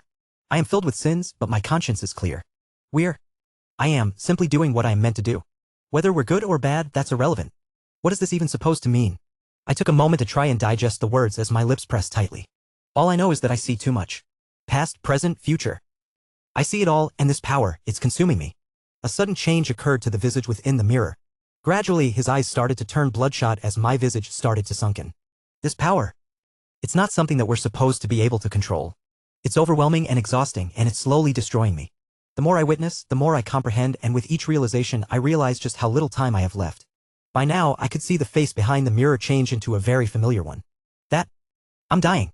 His voice was hoarse. I tried to pay close attention to his words, but couldn't. Something about his current state drew my mind out of any thought. I don't want to die. Something pressed against my chest. But I must die. A tense silence followed shortly after. Staring at my old visage and seeing my expression finally show signs of cracking, I could tell. I could see the despair and fear within my eyes. I'm not scared of death, but I'm scared of losing myself. To live in defeat means to die 1,000 times over. A man's fate is not forged by fate or those who will their path. It is taken with his own hands. That's why even though I see, I act. Even though it kills me, I act. He stopped, his face trembling slightly. Gradually, however, he shook his head and raised his head again to look at me. That's why even though I can't see you, I know you will act. He sounded relieved, yet I could still sense the exhaustion that lingered beneath my words. In a way, he sort of reminded me of Kira's mom. She too looked like this. So this is why I felt her expression so familiar. It was because she reminded me of how I once was. Whew. Closing his eyes, my visage took a deep breath before staring back at me. The extractor of containment, astral mirror, oracle's eyes, and the chalice of collection. I need you to collect all 4 of the relics I left behind. I left behind? To ensure things unfold as they should, you must gather them. I know you currently hold 2, the extractor and the mirror. But that's not enough. I need you to collect all 4 of them. Once you do, everything, and I mean everything, will become clear to you. Why I did what I did and where Noelle is. My breath stopped at the mention of Noelle. Ding. It was also then that a notification flashed across my vision, stunning me on the spot. Main quest activated, collect all 4 relics. Character progression plus. Game progression plus. Failure. Calamity 1 plus. Calamity 2 plus. Calamity 3 plus. Wait. I rubbed my eyes to make sure I wasn't seeing things. Why can't I still see the numbers? Seeing the new quest and the obscured numbers alongside it, I didn't know how to react. What sort of situation was this? This was the first time something like this had occurred and I was genuinely confused. But more than anything, my thoughts were somewhere else. Noel? Where's he? How is he doing? He was still alive, right? He. As if sensing my thoughts, a sad smile crossed the visage within the mirror. If you think your life sucks, just know that. It's nothing compared to what he's experiencing. There's nothing more haunting than being used as a tool for the survival of humanity. A surge of genuine hatred washed over my visage in an instant, causing his already bloodshot eyes to redden further as his face contorted. That's why we have to do it. That was the moment that I saw it. We have to kill them all. Madness. All the gods. We have to kill them. True madness. And seeing the state that I was in, I found myself biting my lips tightly. This was especially after realizing that this madness came from the power that I wielded. I suddenly had a thought. Am I going to turn mad after I completely inherit all my memories and powers? No, in the first place was the reason for my death cancer, or... I'm sure you're confused. About everything and the bits and pieces that I've told you. It's frustrating, isn't it? Knowing that I could be telling you everything right now, but my visage smirked. As I said, collect all 4 artifacts and the answers will reveal themselves. If I were to explain everything now, it would take days and neither of us has the kind of time, nor do you need to know everything. It won't change how powerless you currently are. It's better if you see everything for yourself. Only then will you truly understand. I opened my mouth, almost reflexively forgetting that this was a recording, and just as I was about to speak, I stopped. In the end, the only thing I could do was stare at my old visage as it stared back at me. By now he looked different than before. His face was sunken and his hair had all fallen. He looked just like I did before coming to this world. The entire time he didn't say anything and just let me see his state. This continued for the next several seconds before his image faded and my own reflection appeared. But even then I couldn't tear my gaze away from the mirror. I couldn't. How could I after everything that I had just heard? Human. Suddenly recalling that I wasn't the only one present, I turned to look at Pebble, who was resting over my shoulder. I opened my mouth once more, my mind gearing in all sorts of ways as I thought of a way to explain what had happened to Pebble when. Why does it show my true appearance in the mirror? It was then that realization suddenly dawned on me as I looked in the mirror. Licking my lips, I carefully asked, "Is that all you see?" Pebble looked at me with confusion. Was I supposed to see something else? Do you not see me? I do. Then. I'm already aware that this isn't your true body, human. I am not very surprised by your change in appearance. That's not it. Did you never mind? It didn't matter to me whether Pebble saw it or not. Either way, Pebble already knew my secret just like Almighty did. Even if Pebble had overheard the conversation I had with the mirror, it wouldn't have made much of a difference given all that it already knew. And more than anything, there were more pressing matters that I needed to focus on. Like collecting the 4 artifacts. I was still unsure of their importance and what they did exactly, but given the information I had received, collecting them was a must. There was just one problem. How exactly do I get the chalice from Leon? Indeed, Leon was the one in possession of the 3rd artifact, the chalice of collection. What made things worse was the fact that I was the one to have given him the chalice. Now that I needed it, finding a way to take it from him felt a little problematic. How exactly was I going to do that? And what about the Heracleus eye? Where was that? Ugh. I suddenly sighed in annoyance. Things had just gotten more troublesome, but at the very least, I now had a more concrete goal to work towards. But I wonder exactly what I'll find out once I collect all 4 artifacts. In fact, were answers the only thing I was going to find? There had to be more to the artifacts than what I was being told. After all, if Sithras coveted them so much, there had to be something beyond what I knew, something they weren't letting me in on. But whatever. I was going to find one way or another. Putting that aside, how exactly do I use this thing? Holding onto the mirror, I poured more mana into it. I could feel changes happening to my body outside, but given that I was now stuck in the ring, I couldn't exactly tell what was happening. The only thing I knew was that Julian was probably having a tough time outside. I've already poured so much mana into this thing, and yet the only thing I've gotten so far is a video message. How exactly do I? My thoughts came to an abrupt halt as a sudden shift occurred. The mirror began to glow with a blinding white light. Startled by the sudden situation, I almost let go of the mirror, but just managed to keep it from falling as my eyes were blinded from the light. It took a good couple of seconds for my sight to recover, and when I did, my eyes immediately fell on the mirror as a visible change occurred. Staring at the mirror, my jaw opened into an O shape as I found the words slip away from me. It was only after a few seconds that I finally closed my mouth as my lips gently pulled up. Forget about just sealing Julian. This thing might be a lot more useful than I expected. I slowly turned my head to look at Pebble, who seemed to have had a sudden epiphany. Human. I know. I slowly nodded, looking back towards the mirror. You might be able to get a body sooner than expected. Chapter 563, A Goal 2. With what I've recently received as compensation coupled with this mirror, I don't think it's impossible to have you recover your body. There were no instructions on how to use the mirror.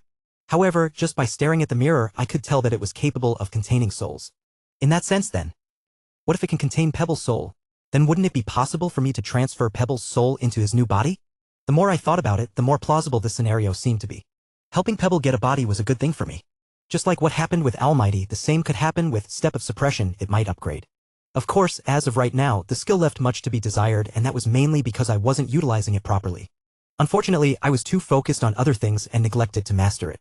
I knew this because Pebble always reminded me of how awful my control over the skill was. Human, do you think it's possible? Shifting my attention to Pebble, who stared at the mirror with an unusual glint, I pursed my lips before hesitantly nodding my head. I can't say for certain, but I think it should be possible. I'll look into it more later, but right now there are other things that I need to take care of. Like, taking back control of my body and finally getting rid of the hidden danger that was Julian. Who? I took a deep breath and stared at the mirror in front of me. Now then, how exactly do I do that? Who are you? Julian found his voice coming out hoarse. Staring at the two unfamiliar pairs of crimson eyes, he found his expression warping. He didn't know what was happening. But if there was one thing he was sure about, it was the fact that he had control over his body back. But was he happy about the situation? He wasn't. What is that bastard planning? Julian did consider the possibility that something had gone wrong with the parasite leading to this situation, but after everything that had happened, he no longer believed in such coincidences. Julian's hand turned purple as he held onto the strange girl's neck. Whatever the case was, he made sure to fully incapacitate the girl in his grasp. From his observation, she seemed close to the parasite. Not only that, but seeing the other woman, who appeared more threatening, hesitate, Julian realized that as long as he kept her hostage, she wouldn't dare make a move against him. What followed after was a short period of silence as the two stared at each other. So, Julian spoke one more while licking his parched lips. If there was one thing he currently understood, it was that he was outmatched. The woman in front of him gave off a suffocating presence, and if she wanted to, she'd be able to kill him in an instant. His only saving grace was the girl in his hand. Are you not going to answer me? The woman kept staring at him in silence, her eyes narrowed. Just as the tension in the air became unbearable, making him feel as though he were drowning, she finally spoke. Is this some sort of act? Act? Did I catch on to something? Is that why you're Could it be that it was really you? What? Julian frowned, unable to fully understand her words, but soon enough, something clicked in his mind. I see what's going on here. He remembered something similar happening in the past. That parasite. He's using me as some sort of excuse to bail himself out of whatever situation he's in. Julian gritted his teeth, his chest tightening under the pressure of his anger. If it had been his former self, he would have fallen for the trap, but things had changed. Julian could see through the parasite's scheme now, and he intended to reveal the truth, hoping to win her over to his side. Like the saying went, the enemy of my enemy is my friend. This is my only hope. Julian's lips parted as he prepared to speak when, all of a sudden, he felt a weird tickling sensation rise up from deep within his chest. At first, he was confused. The sensation, it wasn't anything big, but it was also hard to ignore. This became especially hard to ignore when Julian was very wary of any little thing. As a result, his thoughts immediately jumped towards the parasite. Could it be? Suddenly, the tickling sensation shifted. It grew more prickly, spreading down every inch of his body. Julian's eyes widened. What is? What is? Julian grew alarmed. He could feel the sensation growing stronger and stronger with every second, and his grip on the girl loosened slightly. No, this bastard. Julian's face flushed with rage as he hastily looked in the direction of the crimson-eyed woman. Help me. I'm not him. As time passed, the sensation grew more unbearable. It became increasingly difficult for him to speak as his chest tightened, growing heavier with each passing moment. It felt as though something was siphoning the energy from his body, leaving him utterly drained and lifeless. It was also then that Julian understood what was happening. Something is draining my mana. Help. He kept begging the crimson-eyed woman, but all he got in response was a cold and detached stare from her. Julian's eyes turned bloodshot at the sight. Why, you bitch? Curses started to flow out of his mouth. Thump. Unknowingly, his grip on the girl loosened and she collapsed beside him. Unfortunately, Julian could hardly think about her as the mana in his body started to get depleted more and more. Where? Julian's teeth clenched tightly as saliva flew out of his mouth. In a moment of desperation, his eyes locked onto the ring on his finger, and soon, the realization hit him. Could it be? Julian stumbled to his knees as his eyes continued to remain fixed onto the black ring on his finger. The more he looked at the ring, the more certain he was. The ring, it's draining my mana. And yet, he felt hesitant to touch it. He recalled what had happened to him in the past when he interacted with the ring, and recalling that moment, he felt hesitant. What would happen if he were to touch the ring? Would his consciousness be brought into that strange white world again? And no, damn it. Julian's face flushed at the thought. Anything but that. Still, his options were limited. His mana was being steadily drained, and he needed it to stop. Gritting his teeth, he reached for the ring on his finger, determined to pry it off. Arg! The moment his fingers brushed the ring, a strange cooling sensation washed over him. Julian ignored it, focusing on trying to remove the ring. However, as he tugged at it, the ring refused to budge no matter how hard he pulled. No, how? Julian tried a couple more times, but it still refused to move at all. Panic started to set in as he felt his mana pool start to dry up completely. The situation felt completely hopeless, and as he tried to pull the ring once more, he realized that he didn't have any strength left in his body to do so.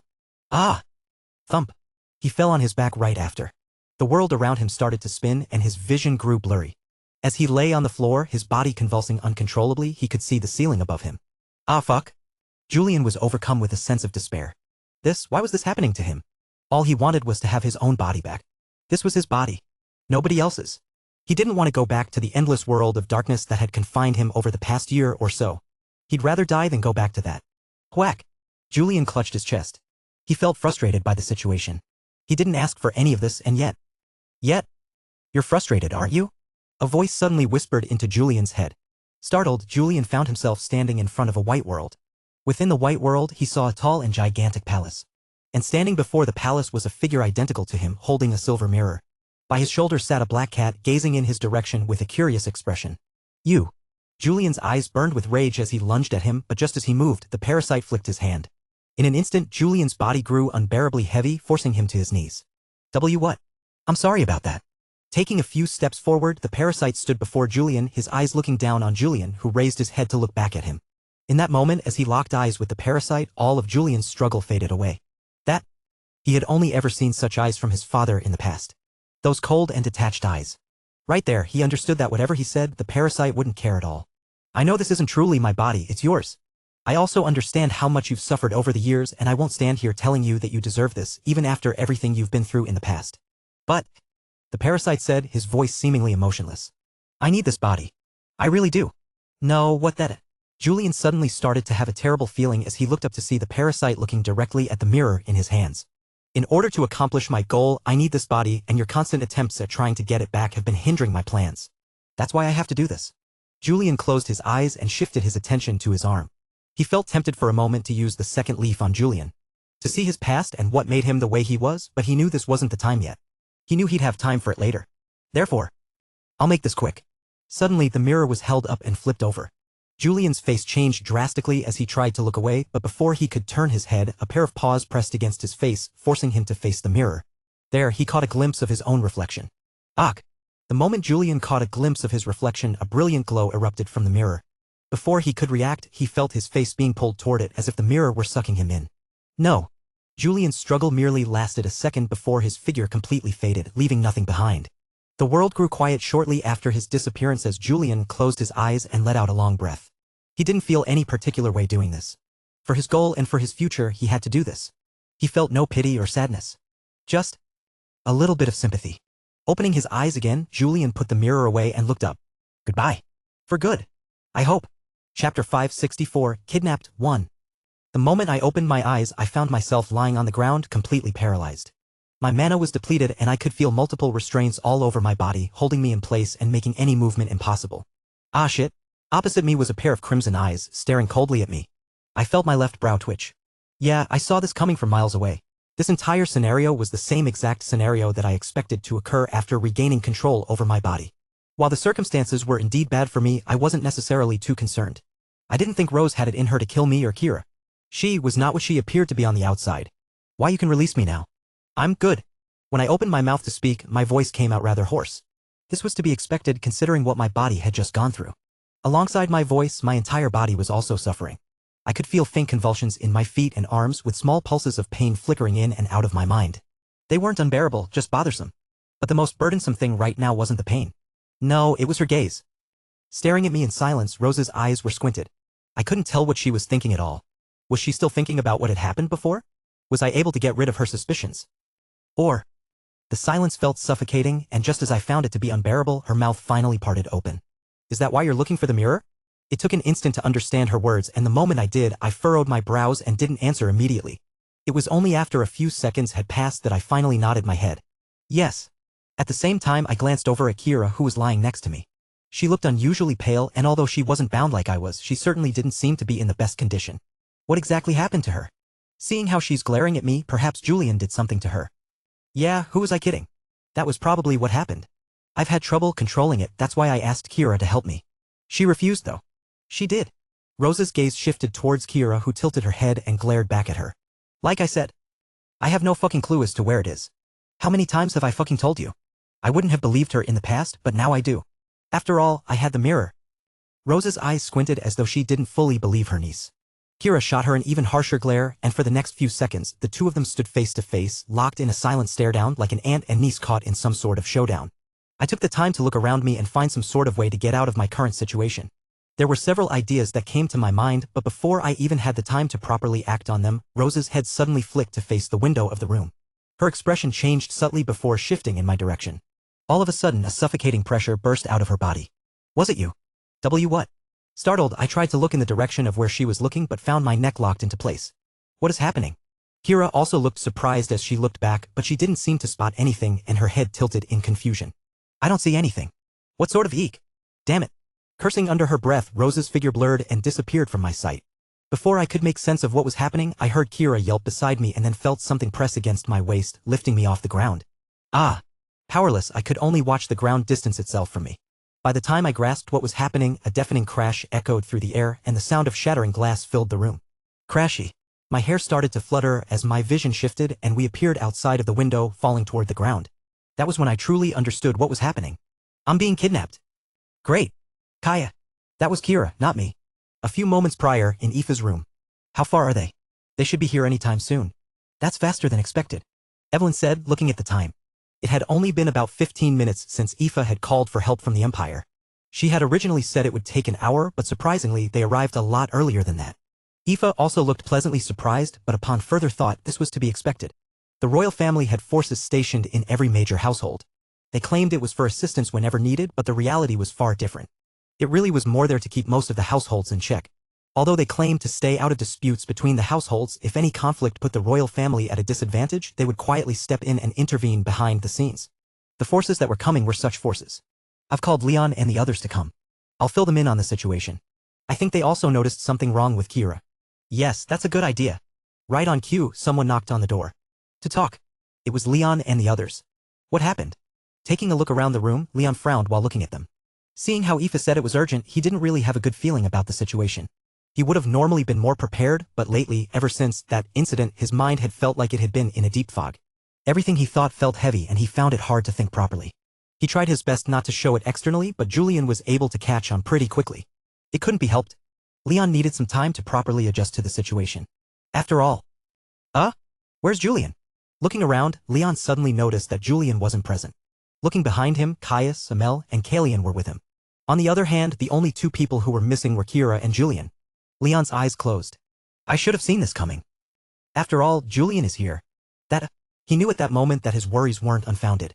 I understand where you're coming from, Leon, but I don't think Julian has anything to do with it this time. Also realizing that Julian wasn't present, Aoife's lip twitched, but she pretended to toss her worry to the side and quickly informed the three of them about what she did and how she felt that something was amiss with Kira. So you're saying that you used your family power because you felt that something was odd with Kira? Aoife's eyes guiltily swam around the room before she scratched the side of her cheek. Well, yes? Julian is here so. But didn't you say Julian has nothing to do with it this time? Yes, but... You did good. Not expecting such words from Leon, Aoife blinked her eyes. She then saw Leon looking at her like a proud parent who saw his child grow. If there's one thing I've learned over the past year, it's that if something seems off, it's probably because it is. I've seen too much go down this year. You did well calling them in early. There was nothing with being safer than sorry. What was the worst that could happen even if they were wrong? It's not like Aoife will get kicked out from the royal family for using her own forces. Him and Evelyn were probably the only ones that felt this way. Looking back, Leon could see the confused looks on Caius and the others. Even Amel was looking at him strangely, mumbling something along the lines of, "Isn't that a waste of resources?" Amel's naivete made him shake his head. He should have already understood how things worked around here, yet he still couldn't grasp the reason behind Aoife's actions. The same went for the other two, but in hindsight, they likely hadn't witnessed just how bad things had gotten in the past. He couldn't fault them for that. Oh, it looks like they're almost here. Raising her head and looking away from her communication device, Aoife's face lit up.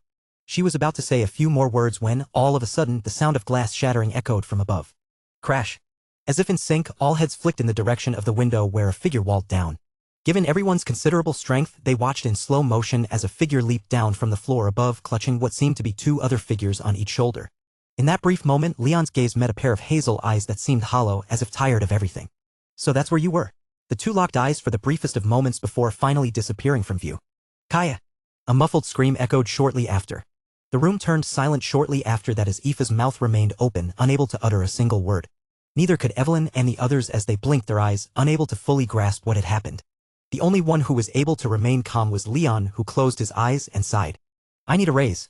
Opening his eyes again, he looked at the others who were still stunned and made his way towards the door. Oh, right? Before leaving, he turned back. Julian was the one who screamed. He just felt like he had to let everyone know. Clank. It was only then that the others snapped out of it as Aoife hastily looked at her communication device and frantically shouted orders. On the other hand, Caius looked at Calian, who looked back at him. Was it really Julian who screamed? Calian thought about it for a moment. He did catch onto Julian's figure for a brief moment. Caius probably did, too. His eyes looked dead more than anything. No, more importantly. Did someone just kidnap him? Chapter 565, Kidnapped 2. Swoosh. On the outskirts of the Milne estate was a dense forest. The forest was narrow, with a wide road cutting through its center, leading to one of the major cities under Milne's jurisdiction. Knowing this, Rose headed in the opposite direction. It was just that. This is really uncomfortable. Hanging over her shoulder like a sack of potatoes, I watched as several branches brushed past my face, forcing me to squint my eyes momentarily. For whatever reason, I got kidnapped alongside Kira. Most likely, she noticed something strange and made a dip for it. I didn't know what prompted her to run like that, but I wasn't in a situation to think too much. Hyuk. Heck. Kira wasn't having a good time either. Neither of us was. Shut up or I'll seal your mouth. Well, at least Kira was rather loud about her discomfort. It was a pity that both of our bodies were in a state where we couldn't move at all. The only things we could move were our mouths. Ah shit. Let me go. And Kira took full advantage of that. Help. Help HM. Shut up. A simple tap on Kira's neck was all it took to silence her. For a brief moment I almost felt grateful for her. Kira's screams were far from pleasant. Even I struggled to tolerate them. Thankfully, Rose silenced her quickly, but as I watched her sprint off to who knew where, it was clear she hadn't thought this through. No, maybe she does know where she's going, but I don't think she ever planned on bringing me with her. It was then that a thought crossed my mind. Wait, don't tell me she's planning on bringing us back to the inverted sky? The thought almost made me jump up with fright. That. Suddenly coming to a stop, Rose looked around, her eyes squinted. It should be somewhere here. Where did he leave it? She frantically scanned her surroundings while checking her communication device. I stared at whatever she was doing with squinted eyes, feeling my heart sink. The more I overheard her speak, the more likely my worries came to be. She might really bring us back. The thought made me unconsciously look at Kira, who was still flailing around while glaring at her aunt. I swallowed before shifting my attention elsewhere. Though faint, I noticed a subtle change in the distant greenery and my brow jumped up. Something is coming. I couldn't tell what it was, but I more or less could guess. They're most likely the Empire forces called by Aoife. It was widely known that the Empire had forces concealed in every corner of its territories. The same was true for the Ivinus household. I knew this because Aldrich seemed well aware of where they were stationed, with him keeping a close watch over them. Given the type of person that he was, there'd be no way he wouldn't take them into account. While I didn't know when Aoife had called for them, had I been in her position, I would have called them the moment I noticed that something was off with Kira. So this is most likely what happened. I felt a little relief thinking about this, but this was only a guess in the end. Shit. Similarly sensing the change, Rose grew increasingly alarmed. She quickly scanned her surroundings before fixing her gaze in a specific direction. Her brows jumped up as though she had found something, and she hastily moved in that direction. Meanwhile, I kept my eyes on the distant bushes and noticed several silhouettes emerging. I immediately found the situation to be strange, especially since their figures were hard to make out. It was as if a veil obscured their features, making them seem like shadows that flickered and danced across the forest as they rapidly approached our direction. Ugh, fuck. As if fully aware of what was happening, Rose suddenly flicked her head in their direction and raised her hand. The temperature around us surged as a faint red magic circle materialized over her palm. The activation was swift. Before I could even blink, the circle had fully formed, unleashing a fierce explosion of flames that consumed the distant surroundings. Bang! I stared in wide-eyed shock as flames erupted, engulfing the surroundings and forcing the silhouettes to an abrupt halt. As the flames died down, the figures' features gradually came into view, and I felt my expression shift at the sight of them. Wait, what? As I took in their scorched cloaks and faces, a sudden pulsing sensation radiated from my forearm, and at that moment I realized my earlier assumption had been wrong. They weren't the secret forces from the Empire. No, far from it. They belonged to none other than the inverted sky. What the fuck are you doing here? Rose also seemed stunned by their appearance. Her expression shifted rapidly, first shock, then confusion, and finally anger. I didn't call for any reinforcements. I have everything under contract. No, you don't. A cold yet even voice suddenly cut through Rose's. Emerging from the sea of flames was a tall figure with long brown hair cascading down her back. Her soft green eyes glowed amidst the blaze as she cast aside her robe, briefly glancing in my direction. It was just a simple gaze, and yet it felt like it had pierced my soul directly. Another spirit user? I didn't have the fondest memories with spirit users. The reason why we're here is because you don't have anything under your control. But what does that? The woman cast a cold stare at Rose before shifting her gaze to her three companions. One was a burly man with a bald head and a thick mustache. Another was a short girl with vibrant red twin tails, while the last was a lanky man with sunken cheekbones and long black hair. We received a call from the princess. Wait, what? I fell into a brief daze upon hearing her words. Did she just say we received a call from the princess? How could I forget? A sudden realization struck me shortly after. These were indeed the secret forces of the royal family. It was just that the Inverted Sky was no regular organization. They, in fact, had control over the entire royal family. For their secret forces to be direct members of the Inverted Sky, it shouldn't have come as a surprise at all. I found myself looking at Kira, who looked stupefied by the current situation. But if there was one person that was the most surprised, it was Rose. The princess? She called for you? But what? How? We don't know, but it looks like you didn't do a good job at hiding your tracks. Shit. Rose covered her forehead while frowning. She then started mumbling to herself, how is it possible? My disguise should have been perfect. No, that's not true. Her head suddenly snapped in my direction.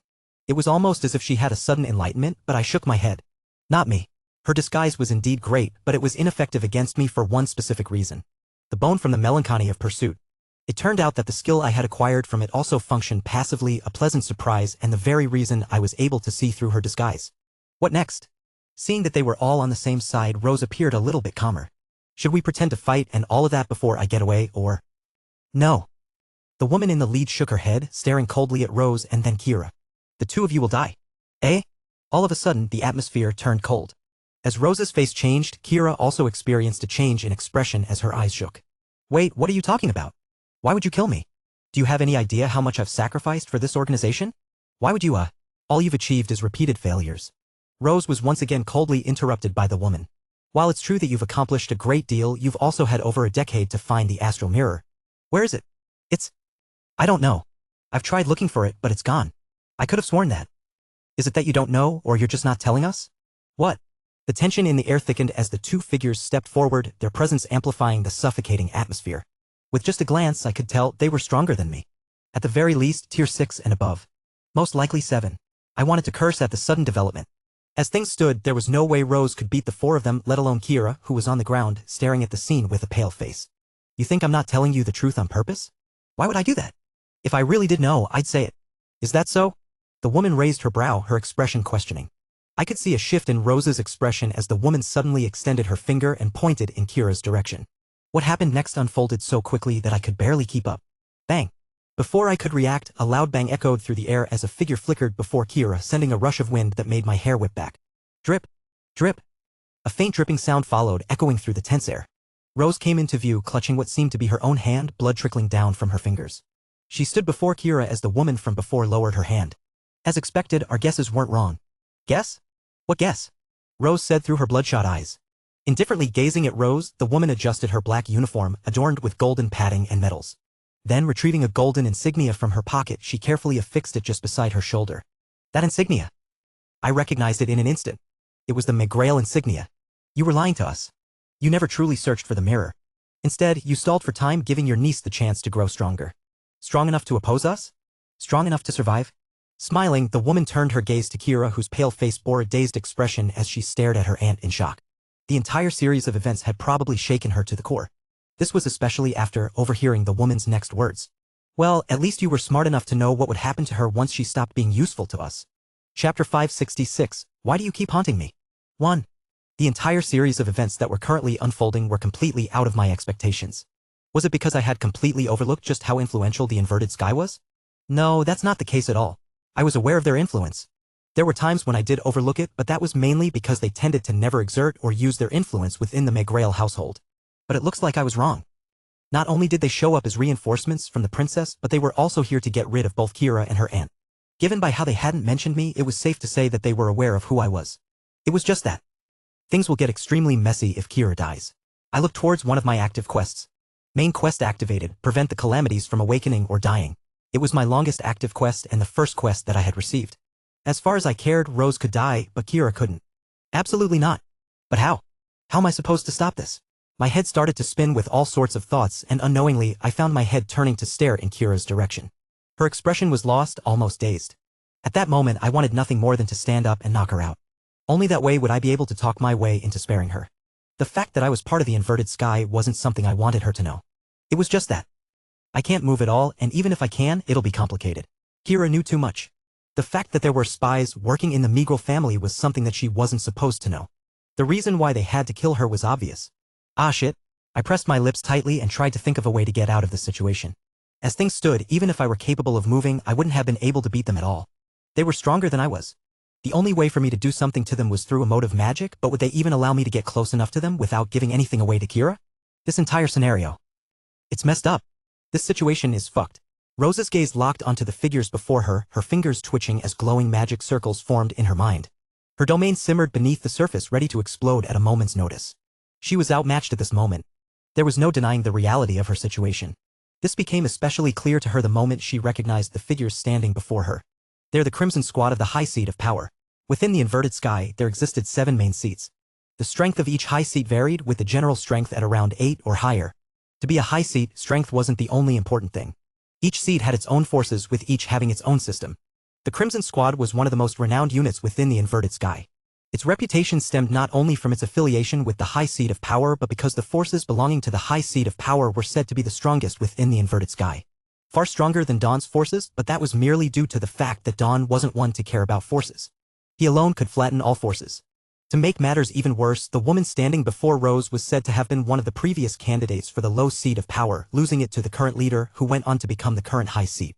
Her title was the Lost Tyrant, Candace Rolam. How do you wish for us to proceed? In honor of the seat you serve, we can end this swiftly. Surely you understand resistance is futile. The only thing it will accomplish is ensuring your death is far more agonizing. Though the Crimson Squad captain's words were soft, an unmistakable coldness laced her tone, causing the air around them to grow colder. Rose felt her skin prickle as the wound she had previously sustained started to sting.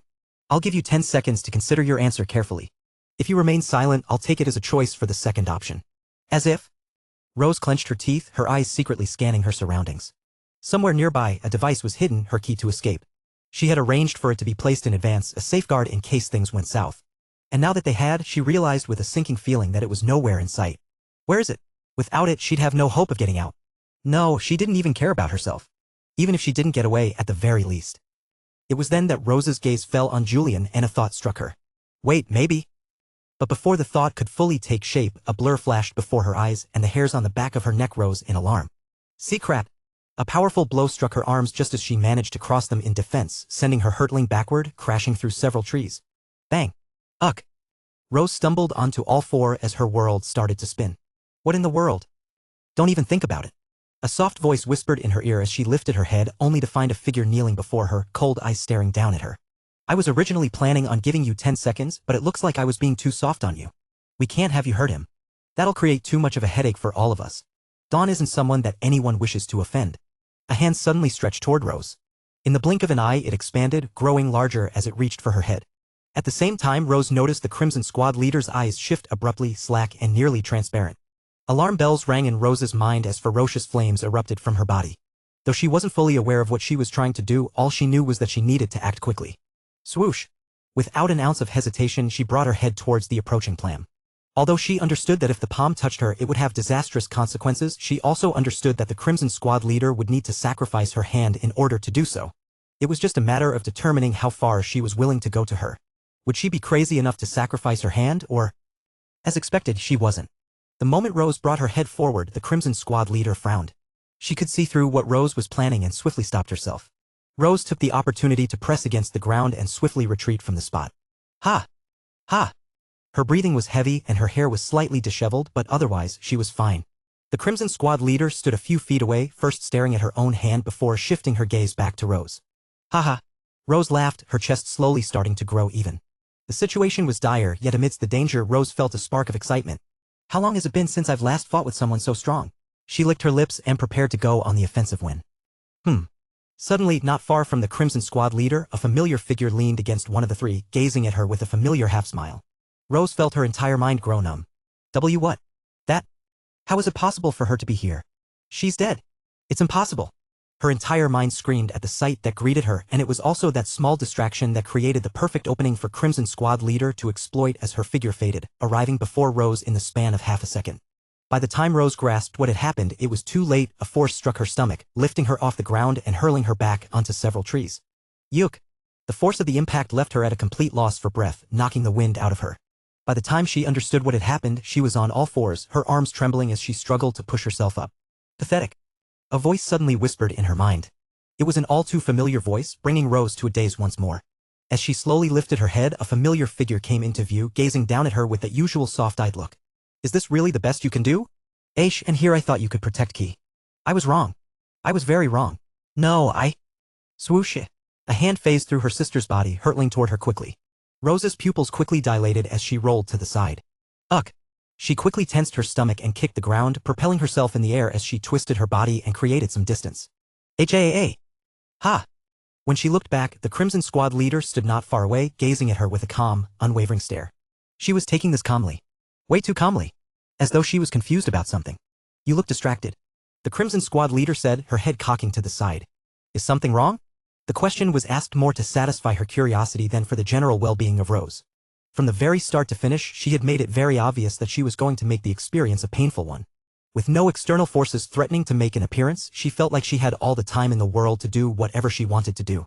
Rose understood this well, and yet, the sister that I raised shouldn't be this weak. Rose couldn't focus at all. Right behind the Crimson Squad leader was a figure who continued to haunt her even in her sleep, refusing ever to leave her alone. That half-hearted smile of hers.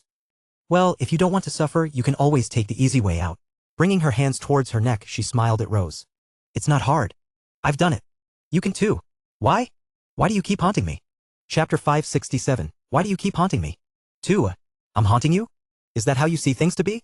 Say, I'm sad you think of me like that. She sounded hurt, but her expression said otherwise. It had always been like this with her. No one could really tell what she was thinking. That's why. I hate her so much. KH? Get out of my head. Clenching a fistful of dirt, Rose pushed herself to her feet.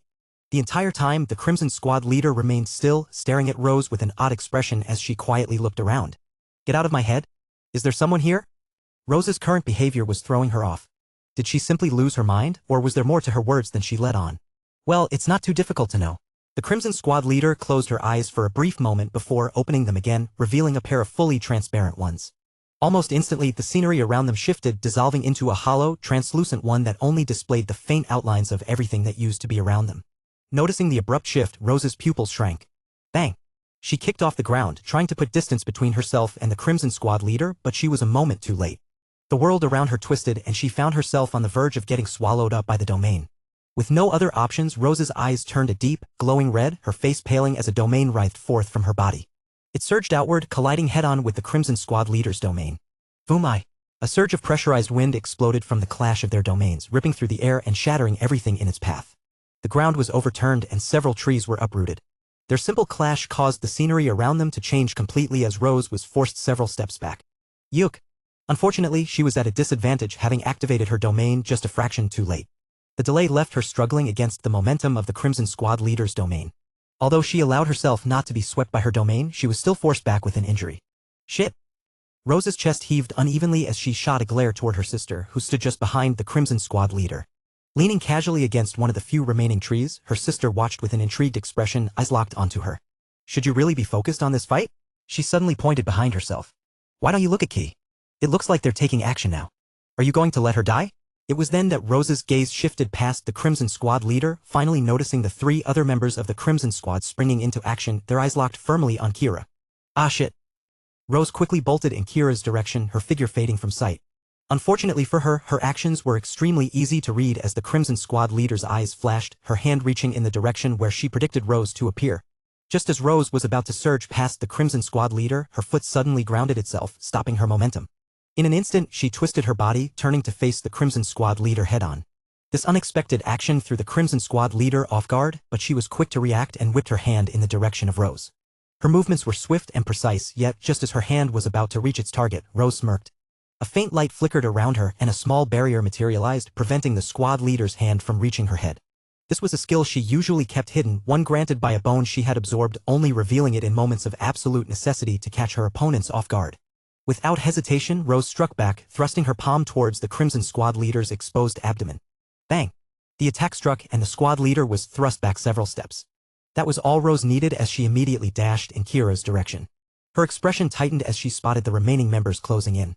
Without hesitation, her speed surged, pushing herself past her limits. I can't be fucking asked. The time that had elapsed since Rose was attacked by the reinforcements and sent back was probably less than a minute. And yet, that minute felt like the longest minute of my life. She sure is taking her time. She usually takes care of matters fast. Bah, you know how the captain is.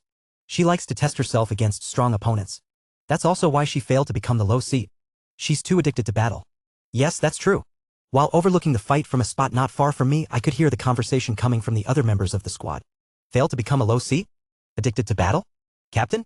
From tidbits of their conversation, I was able to understand a few things. Still, at this moment, I was utterly helpless. I couldn't move, couldn't fight back, my entire body remained paralyzed. All I could do was lie there, powerless.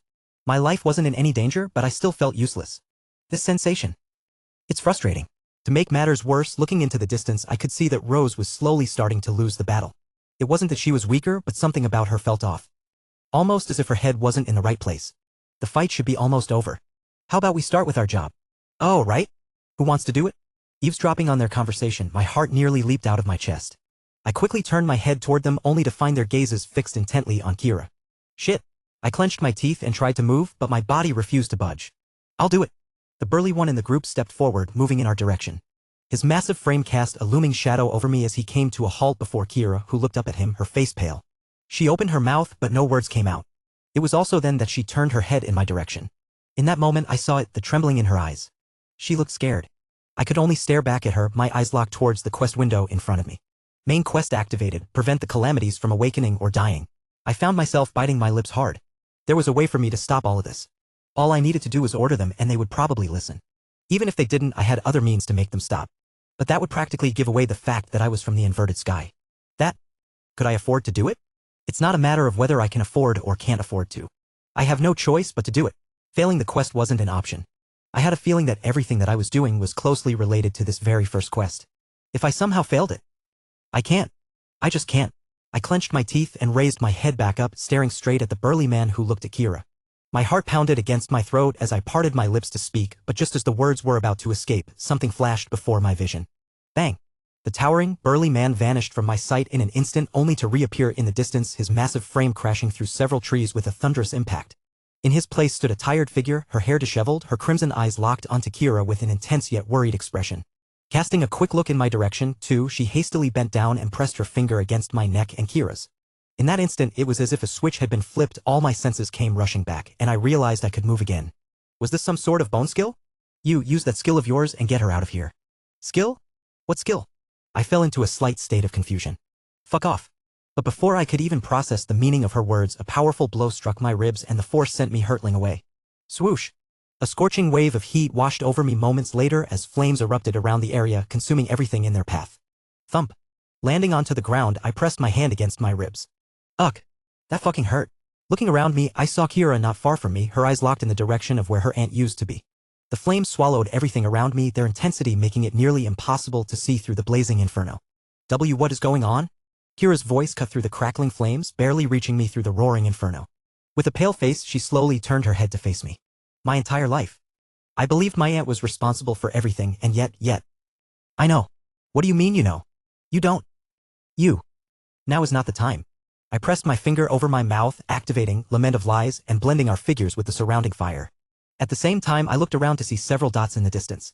With the aid of the skill I had acquired from the melancholy bone, I could now see through the flames and tell where everyone was. While I probably can't do much to them, it'll be hard for them to catch me now. Coupled with Lament of Lies, getting out of this place was easy. But I can't leave. How could I let them go, knowing that I had helped Kira escape? It would be hard to explain everything to Atlas, and even if he did understand, the same couldn't be said for those in the inverted sky. The situation could become extremely troublesome. That's why. Kira, I need your help. Kira blinked her eyes, her expression visibly confused. She seemed to have somewhat recovered from before, and I once again looked through the flames. As things stand, we can't escape them. We won't be able to make it far away. That's a lie. If I wanted to, we could escape easily. But I don't want to escape. Your aunt is alone right now, trying her best to delay them, but she won't last long enough to truly be of any help to us. This wasn't a lie. That's why we have to help her. Help? What? Did you see Halpa? Cutting her off, I grabbed her shoulders and looked her straight in the eyes. We have no other option. We have to help your aunt kill them. Only through their death would everything be resolved. Chapter 568. Why do you keep haunting me? 3. What, you want to kill them? Are you nuts? Are you crazy? Kira's reaction wasn't unexpected, it was the natural response of anyone who still had their sanity intact. And this was kind of surprising, considering everything that had recently happened to Kira. Wait, do you understand that they're stronger than us? I do. Oh, you do? Kira sighed in relief, patting me on the shoulder with a smile. But that smile of hers only lasted a few seconds before it faded and she gripped my shoulder. It didn't really hurt. Bastard, this isn't a dick measuring contest. What does that? I'm saying that you shouldn't lose your mind just because they ignored you the entire time. Oh. Even if we did go there, what would we even be able to do? Tickle their balls? I didn't really know how to take Kira's words upon listening to them. Outside of the fact that they were very vulgar, they made no sense. However, at the very least, it showed that she had recovered somewhat. That was good. Let's say we get close to them. Wouldn't we be more of a burden to her? This isn't really a matter we have a choice in. I suddenly cut Kira off. Gazing into the distance where several dots flickered among the flames, I pressed my lips tightly. Burden or not, your aunt can't kill them. The best she can hope for is escape, and even that seems unlikely. No matter what happens to her, there's no outrunning them. They're faster and stronger than us. Then, we have to kill them. I pulled Kira's hand off my shoulder and parted my lips to speak. But as I met her gaze, the words caught in my throat. You know what, never mind. Ha! Just stay here. I'll take care of things. Wait, what?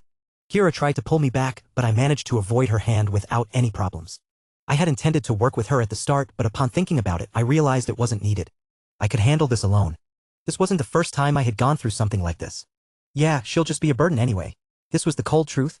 Kira was strong, but at the same time, not really. She was strong for her age, but that was it. The most she'd be able to do at this moment was help shield me from the fire, which was unnecessary. I could do that alone. Why did I even think of working with her? I took one last glance at Kira, who was saying things like, what do you mean you'll take care of things? Where are you going? Are you crazy? I secretly shook my head at the sight and turned around. Wait, are you serious? You're out of your mind. Get back here. I was just about to leave when I stopped and looked back. Seeing Kira's expression, I paused for a moment as I recalled something. Did you decide to stay back? That's... Here. A blue diary appeared in my hand. What? What does that... It's a diary I found in your place. It belongs to your mother. Kira's mouth came to an abrupt halt as she looked at me. I forced a smile. Just in case something does happen to me, I'll give it to you. That way you'll get to see it. I think. It's worth giving it a read. Well, for whatever it's worth. I had only given it a short glimpse, so I wasn't aware of the contents within the diary, but I knew they'd be worth something to Kira. At the very least, it would keep her distracted enough not to disturb me. Seeing her so engrossed in the diary's cover, I knew I had made the right choice. Handing her the book, I turned away and stepped straight into the flames. They were warm. Crackle. Kira watched Julian's back fade into the flames. He was just standing before her a few moments prior when his back suddenly faded from her view. He was crazy. Trying to fight Tier 7s and Tier 8s. It was a suicide mission and Kira knew it. Perhaps he could fight them using his emotive magic, but Kira wasn't the same as him. She couldn't bridge the massive gap that stood between her and the high ranks. She would only be a burden. She was painfully aware of how much of a burden she was. That's why she stayed away. To not be further baggage. Kira remained frozen in place, staring at the blue diary in her hand. The flames crackled around her, their glow flickering across her face as she stood alone with the diary. From the moment her fingers brushed against the diary, she couldn't bring herself to look away. The cover was made of luxurious blue leather with a golden string trailing out from the gaps of the worn pages. She was unfamiliar with the book and yet she also felt familiar with it. This is my mother's. Her hand trembled. For some reason, she felt scared. Scared of what she'd see inside it. Kira wasn't naive. After everything that had unfolded, she realized that the past she had grown up learning about was not the truth.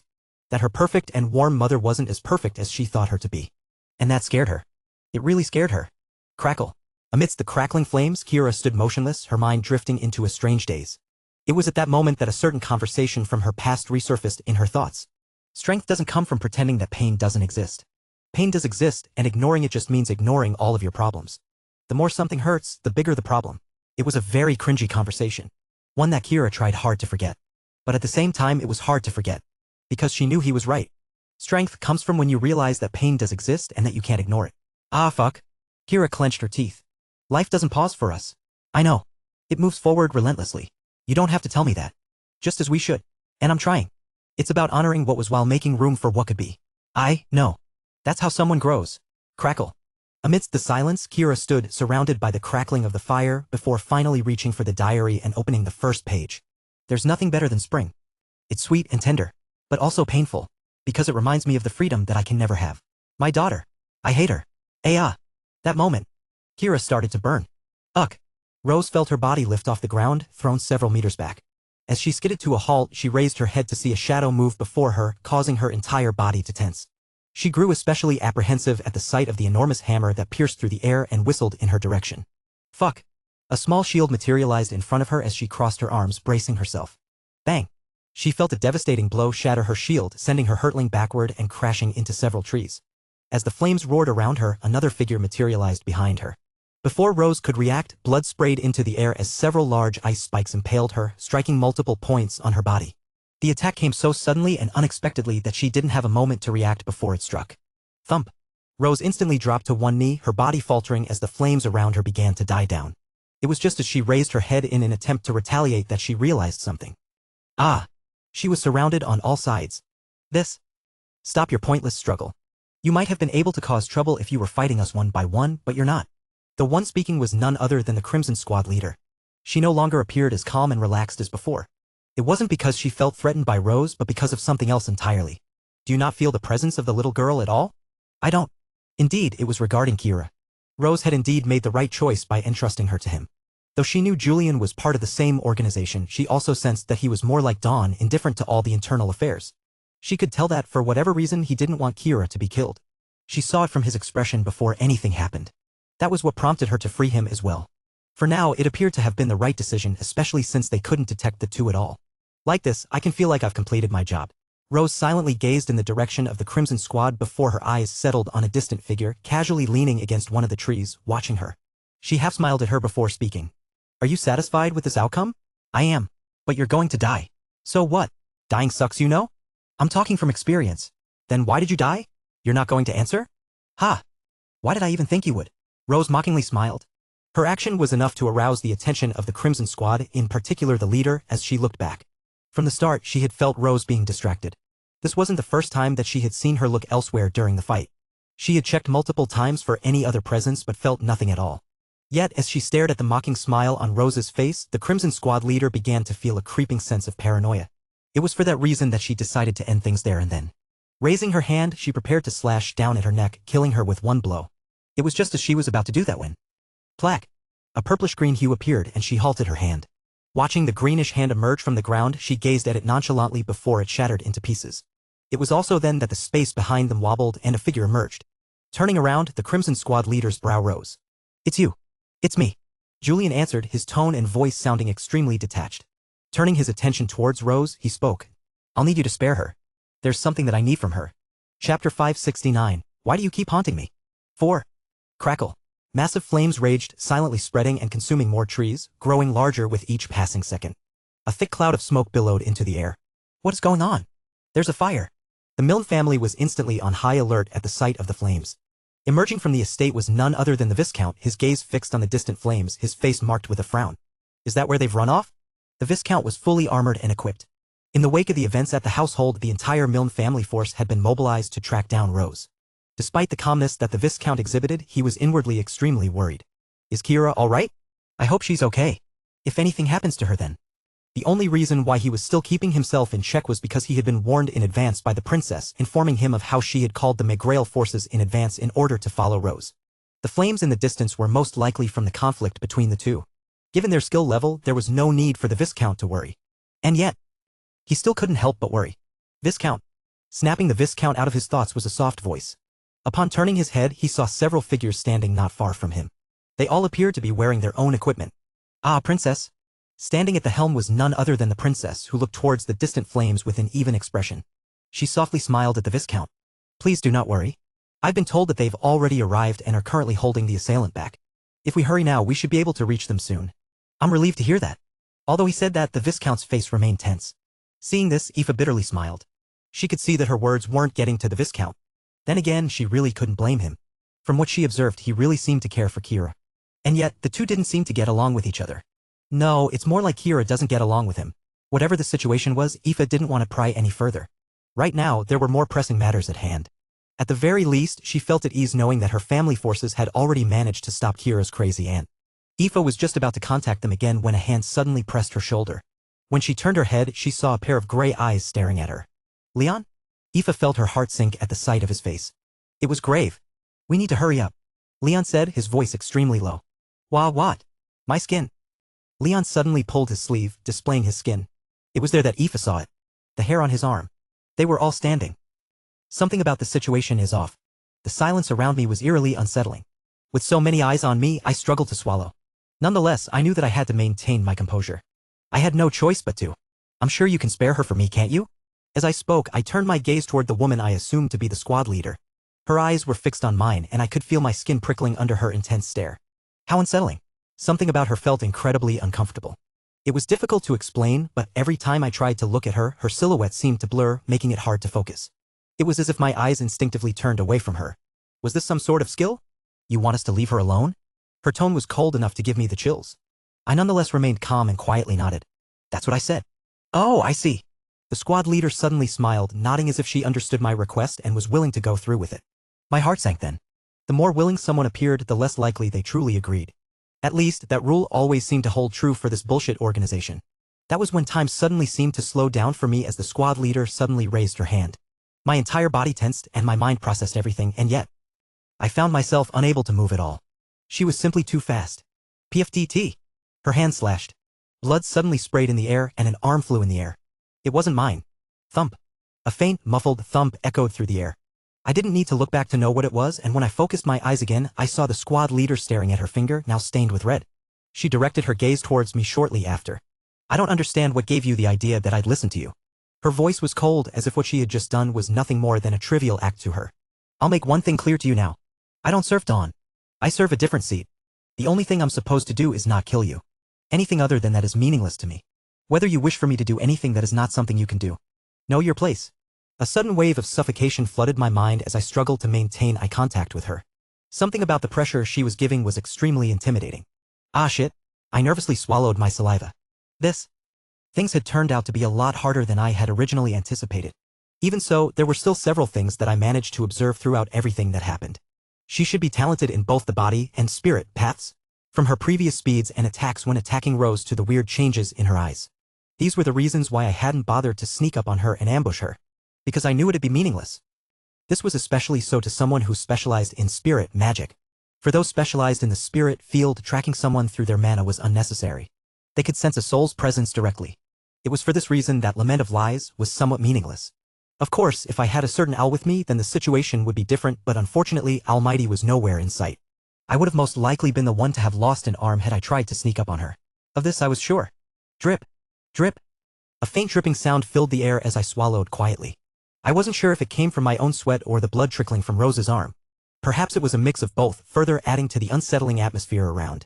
Nonetheless, given the current circumstances, it didn't matter to whom it belonged. Right now, I needed Rose's help in order to get rid of them. This was why I had suddenly stepped up. Otherwise, I would have most likely not done a thing and just run away. However, as things stood, in order to get rid of potential future problems, I had to find a way to get rid of them right now. You're still standing there? Was my message not clear? Pulling me away from my thoughts was the squad leader's cold voice, and I suddenly felt my body freeze.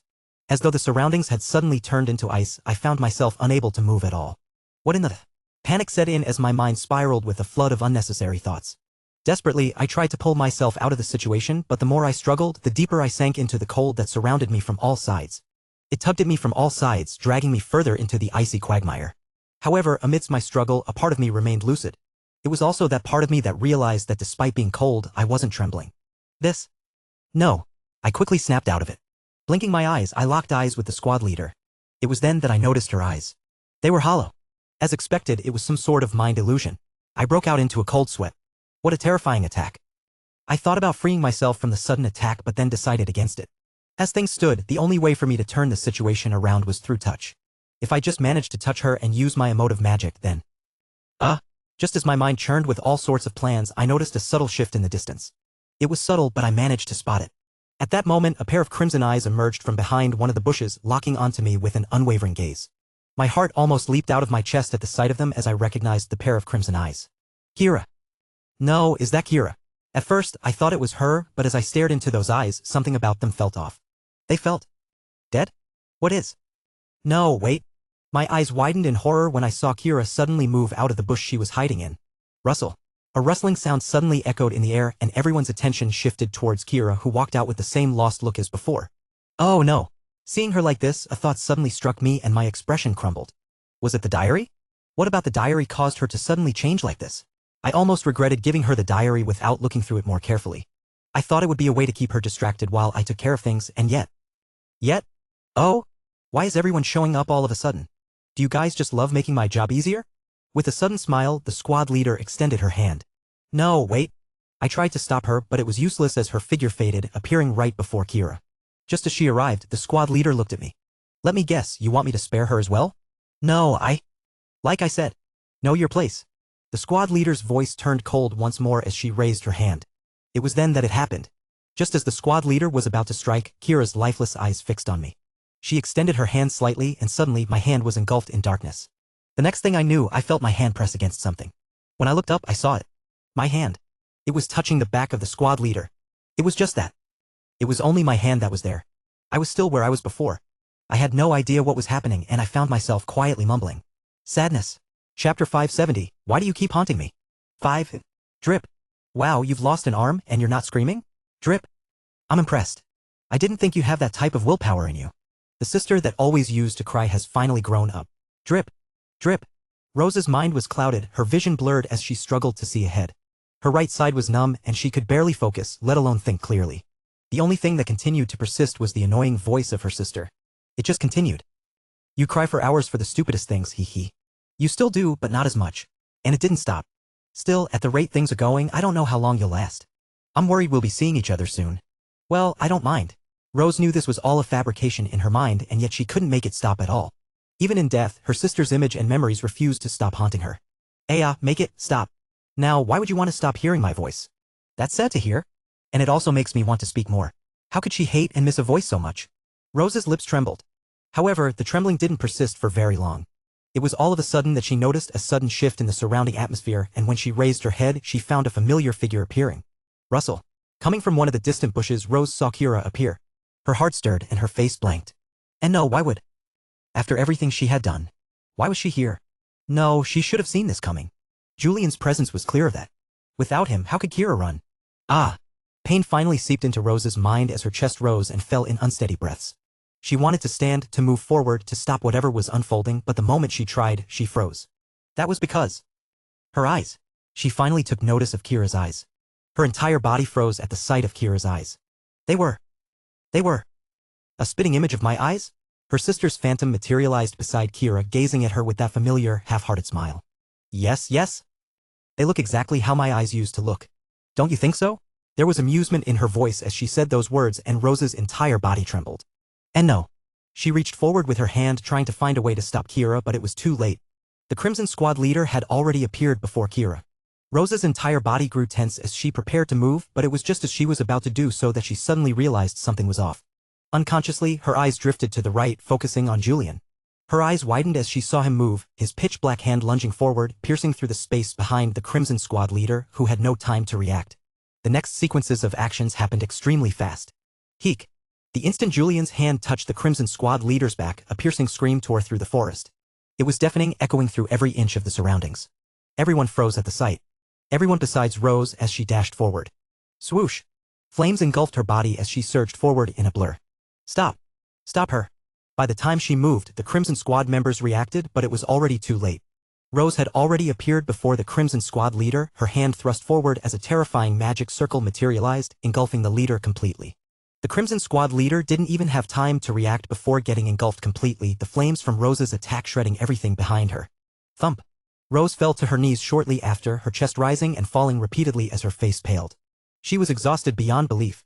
Ha! Still, even though she was exhausted, looking ahead of her and seeing a charred body limply fall before her, she knew that she had done it. She had somehow managed to kill the Crimson Squad leader. The entire exchange didn't last any more than a second, and yet she managed to come out on top. Against someone so strong. And this was thanks to none other than her own niece and Julian. Move, I need to move. Rose quickly snapped out of her daze. She understood clearly that things were far from over. The Crimson Squad members remained, but before Rose could turn to face them, Kira stepped forward. Her hands were completely black as she raised a finger toward Julian, who suddenly felt his own hands darken. As if understanding what was happening, Julian merely pressed his hand down and a hand materialized behind one of the approaching Crimson Squad members. Careful! One of the members noticed the anomaly, reacting quickly and distancing himself from the spot where the space fluctuated. But as if anticipating this move, just as the burly man from the Crimson Squad stepped back, a hand materialized in the spot where they moved. Shit. By the time they realized that they had fallen for a trap, it was too late. Ah! Another scream pierced through the crackling of the flames around them. This? Rose scanned her surroundings, her gaze eventually locking onto Kira, who now appeared like an entirely different person. Her eyes were cold, and her entire body was growing darker and darker by the second. The sight. It reminded her of a distant memory. Oh? Doesn't she remind you so much of me? No, stop. I used to be like that too, no? I don't want to hear about it. Back when I had fully embraced the darkness. Nobody could stop me then. Looks like she's turning out to be more and more like me. Aha! Rose's chest trembled at the sight. Indeed, Kira had begun to resemble her mother more and more. From the hollow depth in her eyes to her effortless command over the darkness. It was as if she were becoming a reflection of the woman Rose used to respect the most. And that scared her. That woman? She couldn't let Kira stray in that path. Ah! Another scream suddenly echoed through the air. Frantically, Rose turned toward the source of the cry and saw another squad member clutching their head in agony. Rose could see the despair and shock on their faces as they held onto their head. Now only one member remained. Stop. What are you doing? Get away, Yuka. Two hands suddenly materialized from the space around her, pressing onto both sides of her face. A scream similar to the previous ones echoed throughout, piercing through the loud crackling of the flames. The scene was shocking. Rose could hardly believe her eyes. For the Crimson Squad, one of the elite forces belonging to the seat of power, to be eliminated like this, who would believe it? Had she not seen it with her own eyes, Rose wouldn't have believed it. Julian's emotive magic aside, Kira's transformation was nothing short of staggering. The fact that she could control the darkness so precisely, able to carry a body part through it without anyone noticing, was truly shocking. No, that's not entirely it. Upon further reflection, Rose realized that the reason none of the Crimson Squad members had noticed Kira's dark magic stemmed from several factors.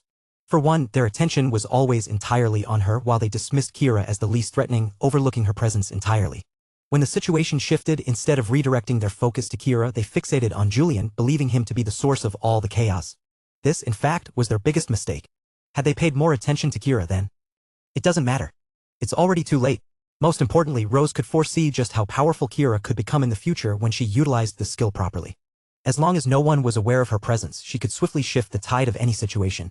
That, alongside Julian's emotive magic, and the two could probably defeat people a lot stronger than them. Still, staring at Kira, Rose didn't find it in her to feel happy at all. In fact, all she felt was fear and apprehension. The more she looked at her, the clearer the reflection of her mother became, causing a lump to form in her throat. Kie! Rose was about to speak when Kira suddenly moved, directing her attention towards the Crimson Squad members who were still alive. With her cold and hollow gaze, she stopped before them. She stood quietly, staring at them in silence as Julian silently looked at her. Just as he was about to open his mouth, Kira suddenly brought her hand forward. Swoosh! Flames suddenly erupted from her hand, consuming the Crimson Squad members entirely, incinerating them on the spot. Her actions left both Julian and Rose stunned. Kira! By the time the flames died, there remained nothing of the Crimson Squad members. Just their charred remains. The same was true for the Crimson Squad leader whom Rose eliminated. The only thing that was left behind besides their ashes was the crackling sound of the surrounding flames. Kira's clothes fluttered as she stood in silence, not saying a single word. Ki! It was then that Rose finally managed to mutter a few words. Her entire body was in pain and her vision was blurry, but she still had enough force to call out for her. But her words seemed to go on deaf ears. Kira just remained motionless, unmoved by everything. The more she looked like that, the greater the pain Rose experienced. She was turning more and more like her mother. Ki, what happened to you? In spite of her struggles, Rose forced herself to speak. You used to be scared of the darkness. And your eyes, they. It wasn't just the pain causing Rose to stumble over her words. You look more and more like your mother. She herself was struggling to articulate her words. Don't let the darkness consume you. The fear of witnessing the past repeat itself left Rose breathless. With each word she spoke, she felt her energy draining further away. Don't repeat what your mother did. Don't. You can stop. Kira's voice suddenly echoed, cutting Rose's voice. As her silver hair gently fluttered before, Kira turned her head. And I understand everything. Something about her voice left Rose unsettled. No, you do. I understand that you were also a victim in all of this. I'm sorry for how I treated you in the past. You were never the bad guy. Rose felt completely breathless. Looking into Kira's eyes, it suddenly felt so suffocating. Because I now understand who the bad guy is. A tear suddenly traced down Kira's cheek as she retrieved a small diary. It was me. I was the bad guy from the start. Chapter 571, Why do you keep haunting me? 6e. A lie. And I understand everything. The life she lived was a lie. From the woman she hated the most to the one she loved the most. It had all been a lie. I understand that you were also a victim in all of this. I'm sorry for how I treated you in the past. You were never the bad guy. Everything. All of it. It was all because of her. Because she existed. I now understand who the bad guy is. It was only now that she understood the truth. And the thought. It shattered whatever fragile pieces were still holding her together. It was me. I was the bad guy from the start. The realization was what changed her. She lost sight of her feelings, and the darkness she was so scared of suddenly seemed so comforting. And all of a sudden she found herself in this strange state. A state in which all her surroundings were dark and she felt in tune with the world. But at the same time she felt herself lose her sense of self. She was disappearing. Drip. A warm tear slipped down her cheek. Opening her trembling lips, she looked at her aunt, who stared back at her with an open mouth. No, her gaze wasn't on her. It was in the diary in her hand. Ah, right? Kira tossed it to her. Her lips trembled as she tried to say something, but the words refused to leave her mouth. Eventually, she did manage to find her words again. You can look at it. It's hers. Her aunt hesitated before reaching for the diary, her fingers trembling as they brushed against its worn cover. Eventually, she grabbed the diary and opened it to the first page. Her expression shifted entirely as she slowly lifted her head to look at Kira, who smiled at her. See? Though she smiled, her eyes were hollow. I'm the bad guy, aren't I? I should just dissa. You're right. You're the bad guy. Rose suddenly cut Kira off, causing her to freeze. Closing her eyes, Rose's cold voice echoed in the air. You're the reason she's gone. Her killer. Evangeline Milne. That was her name. The name of Kira's mother and Rose's sister. She was beautiful, kind, and intelligent. She was the personification of perfection. But even the most beautiful flowers had imperfections. Some stood out sharply while others remained almost invisible. There's nothing better than spring. It's sweet and tender, but also painful, because it reminds me of the freedom that I can never have. My daughter. I hate her. Every time I see her, I have the sudden urge to leave. It feels suffocating. All of it. Help me. Imperfections weren't always easy to see. Some hid their imperfections while others proudly flaunted them. Evangeline was the former. She hid her imperfections from the world, never allowing anyone to catch a glimpse of them. And that was what eventually consumed her. Is that really what you think happened? A voice softly spoke next to Rose's ear as Evangeline's figure sat cross-legged opposite her. Do you think the reason why I left is because of that? Rose tightened her grip on the diary, her fingers trembling against its worn cover. As her eyes scanned the first lines, her chest grew heavy. Each word clawed at her, suffocating her every breath. The further she read, the deeper she sank, as if the pages were pulling her into a darkness she couldn't escape from. Still, amidst the darkness in the diary, Rose saw something else. Something that Kira probably didn't see. You're seeing it, right? The reason why I had to leave. You're seeing it, right? Rose bit her lips, taking a deep breath and raising her head. A pair of frozen eyes met her gaze as Rose closed the diary in her hands. It's true. You were the reason she died. But you're not the only one at fault. I also killed her. Kira's mouth opened, but Rose didn't allow her to continue. I wasn't the best sister. In order to be perfect, your mother struggled a lot. The reason Evangeline was perfect wasn't just because she wanted to please their parents. Far from it. It was also because Evangeline wanted to protect her own sister. To grant her the freedom she never had. I knew of her struggles, but I never did anything to help her. I killed her, just like you did. Rose's chest trembled. The words hurt so much, and yet they also felt liberating. Your father also killed her. He was very strict with you as a child. Your mother didn't like that, and the two of them would often get into fights. What are you? There's also the fact that spring was just about to end. She really liked spring. It's probably the only season that she liked. Spring. She really liked spring, didn't she? Rose recalled the reason why her sister learned how to paint. It was so that she could capture spring and remind herself of it when it was gone. Our parents' expectations were also what killed her. I think they were proud of her, but at the same time they failed to see her as a person and more as a tool. They were the first ones to set the chains on her. They were also the first ones to strip her of her freedom. There's also the fact that you were always attached to me. Just look at yourself. You may have her face, but your heart, your mannerisms, they're mine. I think she was jealous. I wasn't jealous. She was. That perfect sister of hers getting jealous. The thought was somewhat comical. Ha ha. It was absurd enough to make her laugh, though the sound that escaped her lips was tight and strained. Biting her lip, Rose looked up at Kira. She was now looking at her, tears streaming down both cheeks. KH? Rose held onto her severed arm and groaned. The pain from the fight was finally starting to hit her. Nonetheless, she reached towards Kira with her remaining hand. I was too young and immature to understand how your mother felt back then. I ignored all the signs. And that's why. I'm the one who's the most guilty. Rose closed her eyes, her chest tightening with such intensity that the pain from her severed arm seemed distant, almost insignificant in comparison. Opening her eyes again, her face softened. But so what if we're guilty? I was young and naive back then. That was why I couldn't do anything for her. You, on the other hand, were just a child. What could you have done for her? In some ways, you can say that your mother's death was a result of a lot of unfortunate circumstances. From the fights with her husband to the passing of spring to her jealousy to... Rose stopped. Her eyes started to sting and her vision was blurry. Looking ahead, two figures appeared. One was Kira and the other was Evangeline. They were both looking at her. Rose's lips trembled at the sight. In the end, though guilty, the reason why all of this happened was because she never learned to care for herself. She studied to make her parents proud. She studied to give her sister freedom. She fought with her husband to give her daughter freedom. But what about her? Who fought for her? Do you know what her imperfection is? Kira shook her head, her cheeks streaming with even more tears. Rose smiled then. She loved too much. To the point where she forgot to love herself. That one flaw is the reason she's no longer here. Because that flaw took her away from them. Here. Rose suddenly turned to the next page of the diary and handed it to Kira. Have a look at it yourself. Kira shook her head, but Rose didn't care and simply handed the diary back to her. It was then that Kira's eyes fell on the diary again, and her eyes fell on the lines she had never gotten to. Her entire body froze then. Kira's chest trembled once more. Whenever I look at her soft, tender features, I can't help but feel suffocated. Reading the first line, she almost felt like dropping the diary again. It hurt. It hurt so much. I hate the sight of her. Why should I read this? I hate so much that she looks like me. Stop, But, Kira's entire body froze. I also love her. I love her too much. To the point where I'm scared. Scared of loving her too much. I'm not a good person. I am flawless, yet so imperfect. That's why I feel so suffocated looking at her. Because I'm scared of her growing up with a mother that's so imperfect like me. But I still tried. For the sake of my daughter, I tried. I tried really hard to stay. But, the more I stayed, the more I started to loathe myself. Every little imperfection stood out like a glaring light. Every flaw was magnified, undeniable. Everything about me was a reminder of my flaws. Alongside hatred, I felt despair, sadness, and loneliness. Each day felt more suffocating. As if the little freedom I had was slowly being taken away from me, and that's when I knew that I couldn't stay any longer. I tried, but I failed. Hence why I'm writing this. Because I failed. I failed to look past my flaws. To move past it. None of it is anyone's fault. I'm just not meant for this world. And, for the little time that I was here, the last few years, they've been the best. I hate my daughter. But I also love her more than anything in this world. Drip. Drip.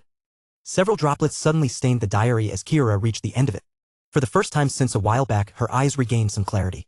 It was also then that she heard her aunt's voice again. She didn't hate you for what you did, as he hated herself for loving you so deeply, because in that love, she saw how little she valued her own worth. Struggling to keep her breath in check, Rose took a deep breath. That's why you can't say you want to disappear. That your life is worthless. Because the one she loved the most was none other than you. And she wanted you to know that. Rose slowly turned her head, focusing on the other figure who looked at her with her usual half-hearted smile. Aren't I right? Isn't this the reason you keep haunting me? If you want access to fast updates or the full novel in high-quality audio, contact me now and buy. I offer over 300 complete audiobooks from Pocket FM, Webnovel, Audible, and more. No locked episodes, no subscriptions. Just one-time payment via PayPal or Ko-fi. Message me directly on Telegram or WhatsApp. Or check out the full list of available novels on Discord. Start listening to your next favorite audiobook today.